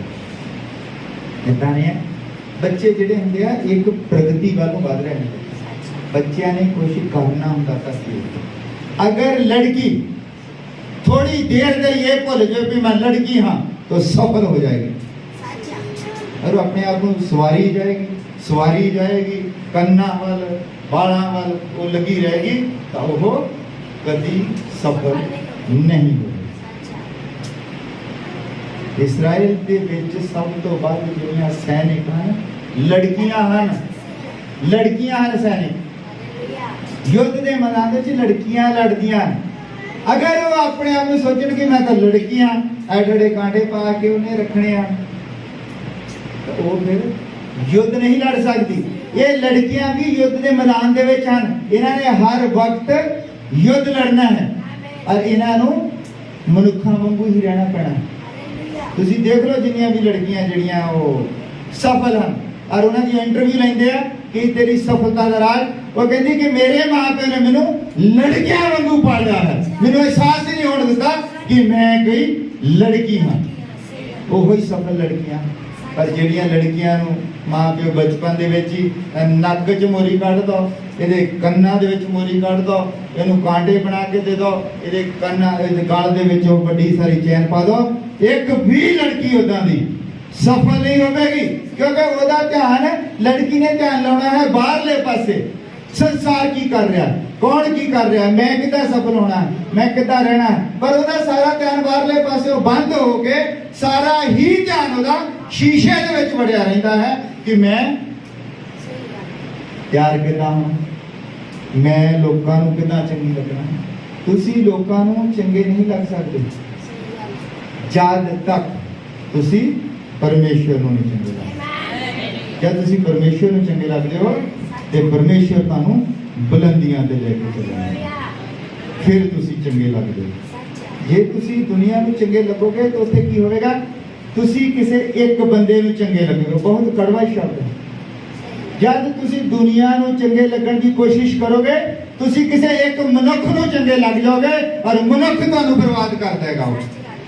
ना घरदियां जोगे छड्डेगा, ना मां प्यो जोगे छड्डूगा, ना परमेश्वर जोगे छड्डूगा। और परमेश्वर जो बंदा होगा तुहाडे आले दुआले एक चक्कर बना देगा और वो बंदा कुछ नहीं कर रहा होगा, शैतान ओदे विच ਦੇਹਧਾਰੀ ਹੋ ਜਾਂਦਾ, ਕਿਉਂਕਿ ਤੁਸੀਂ ਮੂਰਤ ਬਣ ਗਏ ਹੋ। ਤੁਸੀਂ ਜਿੱਥੇ ਉਹਦੀ ਪੂਜਾ ਸ਼ੁਰੂ ਕਰ ਦਿੰਦੇ ਹੋ ਤੇ ਸ਼ੈਤਾਨ ਉੱਥੇ ਆ ਜਾਂਦਾ। ਤੇ ਫਿਰ ਹੁੰਦਾ ਕੀ ਹੈ, ਫਿਰ ਲੜਕੀ ਨੂੰ ਪ੍ਰੇਮ ਦੇ ਵਿੱਚ ਫਸਾ ਲੈਂਦਾ, ਔਰ ਲੜਕੀ ਆਪਣੇ ਆਪ ਨੂੰ ਹੋਰ ਜ਼ਿਆਦਾ ਤਿਆਰ ਕਰਨ ਲੱਗ ਪੈਂਦੀ, ਹੋਰ ਜ਼ਿਆਦਾ ਤਿਆਰ ਕਰਨ ਲੱਗ ਪੈਂਦੀ। ਹੁੰਦਾ ਕੀ ਹੈ ਕਿ ਲੜਕੀ ਨੇ ਕੁਝ ਬਣਨਾ ਹੁੰਦਾ ਹੈ, ਲੜਕੀ ਨੇ ਕੋਈ ਵਕੀਲ, ਇੰਜੀਨੀਅਰ, ਡਾਕਟਰ ਬਣਨਾ ਹੁੰਦਾ ਹੈ, ਔਰ ਲੜਕੀ ਜਿਹੜੀ ਹੈ ਉਹ ਪ੍ਰੇਮਿਕਾ ਬਣ ਕੇ ਰਹਿ ਜਾਂਦੀ ਹੈ। ਉਹ ਬਸ ਪ੍ਰੇਮਿਕਾ ਬਣ ਕੇ ਰਹਿ ਜਾਂਦੀ ਆ ਇੱਕ ਮਨੁੱਖ ਦੀ, ਔਰ ਉਹ ਮਨੁੱਖ ਜਿਹੜਾ ਫਿਰ ਉਸ ਦੀ ਜ਼ਿੰਦਗੀ ਨੂੰ ਬਰਬਾਦ ਕਰ ਦਿੰਦਾ। ਫਿਰ ਜਦੋਂ ਵਿਆਹ ਹੋ ਜਾਂਦਾ 6 ਮਹੀਨਿਆਂ ਬਾਅਦ ਫਿਰ ਜਾ ਕੇ ਹਾਲਤ ਹੋ, ਫਿਰ ਕੁਝ ਵੀ ਨਹੀਂ ਹੋ ਸਕਦਾ, ਜਿੰਨਾ ਮਰਜੀ ਰੋਲਵੇ, ਜੋ ਮਰਜੀ ਕਰ ਲਵੇ, ਕਿਉਂਕਿ ਦੁਬਾਰਾ ਤਾਂ ਸਕੂਲ ਦੇ ਵਿੱਚ ਨਹੀਂ ਆ ਸਕਦੀ ਨਾ, ਤੇ ਦੁਬਾਰਾ ਪੜ੍ਹਾਈ ਨਹੀਂ ਕਰ ਸਕਦੀ ਨਾ। ਇਸ ਲਈ ਬੱਚੇ ਜਿਹੜੇ ਹੈ ਤੁਹਾਨੂੰ ਯਹੋਵਾ ਨੇ ਦਿੱਤੇ ਹਨ, ਉਹਦੀ ਮਿਰਾਸ ਹੈ, ਉਹਨੂੰ ਮੂਰਤੀ ਨਾ ਬਣਾਓ। ਬੱਚੇ ਨੂੰ ਮੂਰਤੀ ਨਾ ਬਣਾਓ, ਬੱਚੇ ਨੂੰ ਸੰਗਤੀ ਦੇ ਵਿੱਚ ਲੈ ਕੇ ਆਓ। ਜੇ ਤੁਸੀਂ ਚਾਹੁੰਦੇ ਹੋ ਕਿ ਤੁਹਾਡਾ ਬੱਚਾ ਹੋਣਹਾਰ ਬਣੇ, ਕੱਲ ਨੂੰ ਸਫਲ ਹੋਵੇ, ਤੇ ਸੰਗਤੀ ਤੋਂ ਬਾਹਰ ਕੋਈ ਵੀ ਮਨੁੱਖ ਸਫਲ ਨਹੀਂ ਹੋ ਸਕਦਾ। ਭਾਈ ਕੈਲਾਸ਼ ਦੀਜਨ ਇੱਕ ਵਾਰ ਲੁਧਿਆਣੇ ਦੇ ਵਿੱਚ ਪ੍ਰਚਾਰ ਕੀਤਾ ਸੀ। ਉਹ ਕਹਿੰਦਾ ਕਿ ਮੈਂ ਇੱਕ ਸ਼ਹਿਰ ਦੇ ਵਿੱਚ ਪ੍ਰਚਾਰ ਕਰਨ ਗਿਆ, ਉੱਥੇ ਉਹਨਾਂ ਨੇ ਉੱਥੇ ਮਿਲਟਰੀ ਦੇ ਅਫਸਰ ਵੀ ਸੱਦੇ ਸੀ, ਉੱਥੇ ਇੱਕ ਚੀਫ ਗੈਸਟ ਦੇ ਤੌਰ ਤੇ ਆਇਆ ਸੀ ਮਨੁੱਖ। ਉਹ ਮਿਲਟਰੀ ਦਾ ਲੈਫਟੀਨੈਂਟ ਜਨਰਲ ਸੀਗਾ। ਕਹਿੰਦਾ ਉਹ ਸਾਹਮਣੇ ਵਾਲੀ ਲਾਈਨ ਦੇ ਉੱਤੇ ਉਹਨਾਂ ਨੇ ਸੋਫਾ ਵਗੈਰਾ ਰੱਖੇ ਸੀ, ਉਹਨਾਂ ਦੇ ਮੇਰੇ ਟੇਬਲ ਰੱਖੇ ਸੀ, ਤੱਕ ਲੋਕ ਬੈਠੇ ਸੀ। ਉਹ ਕਹਿੰਦੇ ਕਿ ਮੈਂ ਉੱਥੇ ਪ੍ਰਚਾਰ ਕੀਤਾ, ਬੋਡੀ, ਸਪਿਰਿਟ ਐਂਡ ਸੋਲ, ਸ਼ਰੀਰ, ਆਤਮਾ, ਪ੍ਰਾਣ ਦੇ ਉੱਤੇ ਕਹਿੰਦਾ ਮੈਂ ਜਦੋਂ ਪ੍ਰਚਾਰ ਕੀਤਾ ਤੇ ਉਹ ਲਿਖ ਰਿਹਾ ਸੀ ਕੁਝ। ਉਹਨੇ ਆਪਣਾ ਸੂਟਕੇਸ ਜਿਹਾ ਖੋਲਿਆ, ਉਹਦੇ ਵਿੱਚੋਂ ਕਾਗਜ਼ ਕੱਢਿਆ ਔਰ ਉਹਦੇ ਉੱਤੇ ਉਹ ਕੁਝ ਲਿਖ ਰਿਹਾ। ਮੈਂ ਕਹਿੰਦਾ ਆਪਣਾ ਪ੍ਰਚਾਰ ਕਰ ਰਿਹਾ, ਪ੍ਰਚਾਰ ਕਰਨ ਤੋਂ ਬਾਅਦ ਮੈਂ ਪ੍ਰਾਰਥਨਾ ਕਰਨ ਤੋਂ ਬਾਅਦ ਮੈਂ ਕਿਹਾ ਵੀ ਪੁੱਛਣਾ ਵੀ ਬੰਦਾ ਕੀ ਨੋਟ ਕਰ ਰਿਹਾ ਸੀ, ਉਹਦਾ ਕੋਈ ਸਵਾਲ ਨਾ ਹੋਵੇ। ਕਹਿੰਦਾ ਜਦ ਮੈਂ ਉਹਨੂੰ ਪੁੱਛਿਆ ਕਿ ਸ਼੍ਰੀਮਾਨ ਤੁਸੀਂ ਕੀ ਨੋਟ ਕਰ ਰਹੇ ਸੀ, ਵੀ ਤੁਹਾਨੂੰ ਕੋਈ ਇਦਾਂ ਦੀ ਗੱਲ ਚੰਗੀ ਕੁਝ, ਕਹਿੰਦਾ ਵੀ ਮੈਂ ਕੁਝ ਨੋਟ ਨਹੀਂ ਸੀ ਕਰ ਰਿਹਾ, ਮੈਂ ਅੱਜ ਆਪਣੀ ਨੌਕਰੀ ਤੋਂ ਅਸਤੀਫਾ ਦੇ ਰਿਹਾ ਸੀ, ਕਿਉਂਕਿ ਜੀਵਨ ਮਸੀਹ ਦੇ ਵਿੱਚ ਹੈ ਔਰ ਸਭ ਕੁਝ ਜਿਹੜਾ ਵਿਅਰਥ ਹੋਣ ਜਾ ਰਿਹਾ ਹੈ। ਉਹਨੇ ਆਪਣੀ ਨੌਕਰੀ ਤੋਂ ਅਸਤੀਫਾ ਦੇ ਦਿੱਤਾ। ਸੈਲੇ ਦਾ ਫਿਰ ਕਰਨਾ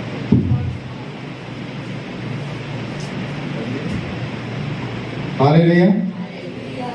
ਔਰ ਜਿਨ੍ਹਾਂ ਲੋਕਾਂ ਨੂੰ ਜਦ ਮਸੀਹ ਛੂ ਲੈਂਦਾ, ਜਦ ਵਚਨ ਛੂ ਲੈਂਦਾ ਹੈ, ਫਿਰ ਉਹ ਪਰਮੇਸ਼ਵਰ ਦੀ ਹਜ਼ੂਰੀ ਤੋਂ ਬਾਹਰ ਨਹੀਂ ਰਹਿ ਸਕਦਾ।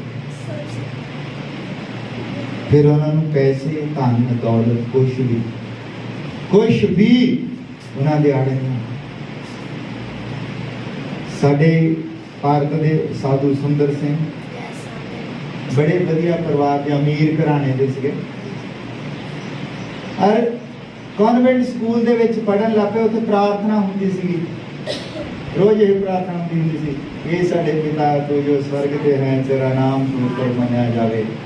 ਇਹ ਜਦ ਪ੍ਰਾਰਥਨਾ ਚੱਲਦੀ ਹੁੰਦੀ ਤਾਂ ਉਹਨੇ ਸੁਣਨੀ ਪ੍ਰਾਰਥਨਾ, ਤੇ ਸਕੂਲੋਂ ਉਹਨੇ ਇੱਕ ਬਾਈਬਲ ਲੈ ਕੇ ਆਂਦੀ, ਉਹਨੇ ਪੜ੍ਹਨੀ ਸੀ। ਔਰ ਉਹਨੇ ਆਪਣੇ ਮਾਂ ਪਿਓ ਦੇ ਸਾਹਮਣੇ ਸਵਾਲ ਖੜਾ ਕੀਤਾ ਕਿ ਪਰਮੇਸ਼ਵਰ ਇੱਕ ਹੈ, ਹੋਰ ਕੁਛ ਨਹੀਂ। ਉਹ ਕਹਿੰਦੇ ਨਹੀਂ, ਤੂੰ ਕਿਹੜੇ ਚੱਕਰ 'ਚ ਪੈ ਗਿਆ, ਅਸੀਂ ਤਾਂ ਇੰਨੀ ਰਾਇਲ ਫੈਮਿਲੀ ਦੇ ਲੋਕ ਹਾਂ, ਤੂੰ ਪੜ੍ਹ ਲਿਖ, ਕੋਈ ਡਾਕਟਰ ਕੁਛ ਬਣ, ਦੁਨੀਆ 'ਚ ਤੇਰਾ ਨਾਮ ਹੋਵੇ, ਜਿੱਥੇ ਵੀ ਤੂੰ ਪੜ੍ਹਨਾ ਚਾਹੁੰਦਾ ਹੈ, ਅਸੀਂ ਤੈਨੂੰ ਪੜ੍ਹਾਉਣਾ ਹੈ। ਪਰ ਉਹਨੇ ਕੀ ਕੀਤਾ, ਉਹਨੇ ਸਭ ਕੁਝ ਮਸੀਹ ਦੇ ਲਈ ਛੱਡ ਦਿੱਤਾ। ਉਹ ਡਾਕਟਰ ਬਣ ਜਾਂਦਾ, ਇੰਜੀਨੀਅਰ ਬਣ ਜਾਂਦਾ, ਵਕੀਲ ਬਣ ਜਾਂਦਾ, ਤੇ ਕੀ ਅੱਜ ਉਹਦਾ ਨਾਮ ਇੱਥੇ ਪੁਲਪਿਟ ਤੇ ਲੈਣਾ ਸੀ? ਉਹਨੇ ਮਸੀਹ ਦੇ ਲਈ ਸਭ ਕੁਝ ਛੱਡਿਆ ਹੈ। ਔਰ ਅਸੀਂ ਸ਼ੈਤਾਨ ਕੀ ਕਰਦਾ ਹੈ, ਮਨੁੱਖ ਨੂੰ ਮਾਰਨ ਦੇ ਲਈ ਉਹ ਤੁਹਾਨੂੰ ਸਭ ਕੁਝ ਦੇ ਦਿੰਦਾ ਹੈ, ਪਰ ਮਸੀਹ ਤੋਂ ਤੁਹਾਨੂੰ ਦੂਰ ਲੈ ਜਾਂਦਾ ਹੈ। ਔਰ ਮਸੀਹ ਜੀਵਨ ਹੈ ਔਰ ਬਾਕੀ ਸਭ ਕੁਝ ਮੌਤ ਹੈ। ਜਦ ਤੁਸੀਂ ਆਪਣੀਆਂ ਸਾਰੇ ਕਰਜ਼ੇ, ਆਪਣੀ ਸਾਰੀ ਗਰੀਬੀ ਉਹਦੇ ਮੋਹਰੇ ਰੱਖ ਦਿਓ ਕਿ ਪ੍ਰਭੂ ਮੈਂ ਗਰੀਬ ਹਾਂ, ਮੈਂ ਵੀ ਤੇਰੀ ਭਗਤੀ ਕਰਨਾ ਚਾਹੁੰਦਾ, ਮੈਂ ਵੀ ਹਰ ਐਤਵਾਰ ਚਾਹੁੰਦਾ ਹਾਂ ਕਿ ਮੈਂ ਤੇਰੀ ਹਜ਼ੂਰੀ ਦੇ ਵਿੱਚ ਬੈਠਾਂ। ਤੁਸੀਂ ਇਹ ਪ੍ਰਭੂ ਦੇ ਅੱਗੇ ਰੱਖੋ ਔਰ ਆਪਣਾ ਸਾਰਾ ਕੁਝ ਛੱਡ ਕੇ प्रभु की हजूरी दे विच आ जाओ, फिर उन्होंने तुहाडा फिक्र है। पर तुसी जो कुछ भी करते हो, ये मेरा कहने का सारा दस्सण का मतलब है कि असी मूर्ति पूजा कर रहे हैं। मूर्ति पूजा। नीनवे शहर अशूर की राजधानी सी, सब कुछ सी उत्ते, सब कुछ धन दौलत ऐशो आराम सब कुछ सी, पर परमेश्वर को वो पसंद नहीं सी। साडे कोल सब कुछ धन दौलत वगैरह सब कुछ आ सकता है, जे असी परमेश्वर की हजूरी तो बाहर होइए तो ये साडे लई मौत का कारण भी बन सकता है।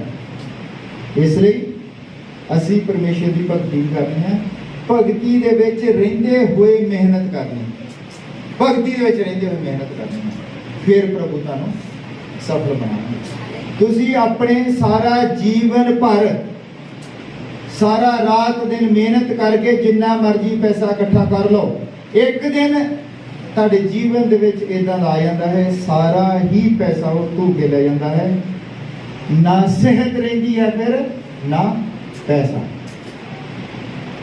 क्योंकि फिर तुसी उससे ही सेहत में जिहड़ी सेहत तुसी रात दिन काम कर करके गवा ली है, तुसी आराम नहीं करते हो, रात दिन काम करते हो, तो सेहत तुसी जो गवा लेंदे हो, तो जिहड़ा पैसा तुसी इकट्ठा करते हो वही पैसे दियां फिर तुसी दवाइयां लेके आउंदे हो, तो फिर क्यों तो पैसा भी तुहाडा उधरले पासे लगता रहिंदा, तो सेहत भी तुहाडी वो नहीं बनदी जिहड़ी तुहाडी पहलां सी।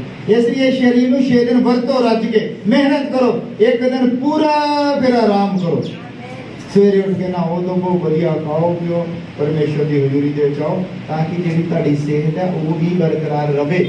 जे तुसी रात दिन लगे तुसी सोचदे भी एक दिहाड़ी भज गई तो खरे पता नहीं क्यों तुसी दिहाड़ियां लाई जाओ, और उत्थे डॉक्टर के कोल चल जाते, अगला 1000 का बिल बना दिंदा, तुहाड़ियां 2-3 दिहाड़ियां गईयां। इहदे नाल तुसी पहलां ही परमेश्वर दे समर्पित रहो कि परमेश्वर तुहानूं इन्हां चीज़ां तो दूर रखे। तुहाडा काम तुहाडे लई मूर्ति पूजा हो सकती है, तुहाडी दुकान तुहाडे लई मूर्ति पूजा हो सकती। बहुत सारे लोग मैं ते गल्ले की पूजा करते हैं, दुकान की पूजा करते पहलां। अपने काम नूं मूर्ति पूजा ना बनाओ, परमेश्वर की भक्ति करो, और बाकी सब कुछ जिहड़ा है वो अपने आप है। इसलिए सवेरे उठो, उन्हें धन्यवाद करो, पर तुसीं तो अपने शरीर ही इन्ना तोड़िया होंदा है, इन्ना शरीर तोड़िया होंदा, तुहाडा तो उठे नहीं होंदा सवेरे नूं, कोई पक्षी जिदा बोल रही 11 बजे तक काम तो, और शरीर टुटा होंदा, सवेरे उठ के किते प्रार्थना कर रहे हैं, और बस पी के 1.5 4 फिर दौड़ जाते काम ते, जिथों रात 11 बजे आए सी उत्थे ही फिर दौड़ जाते।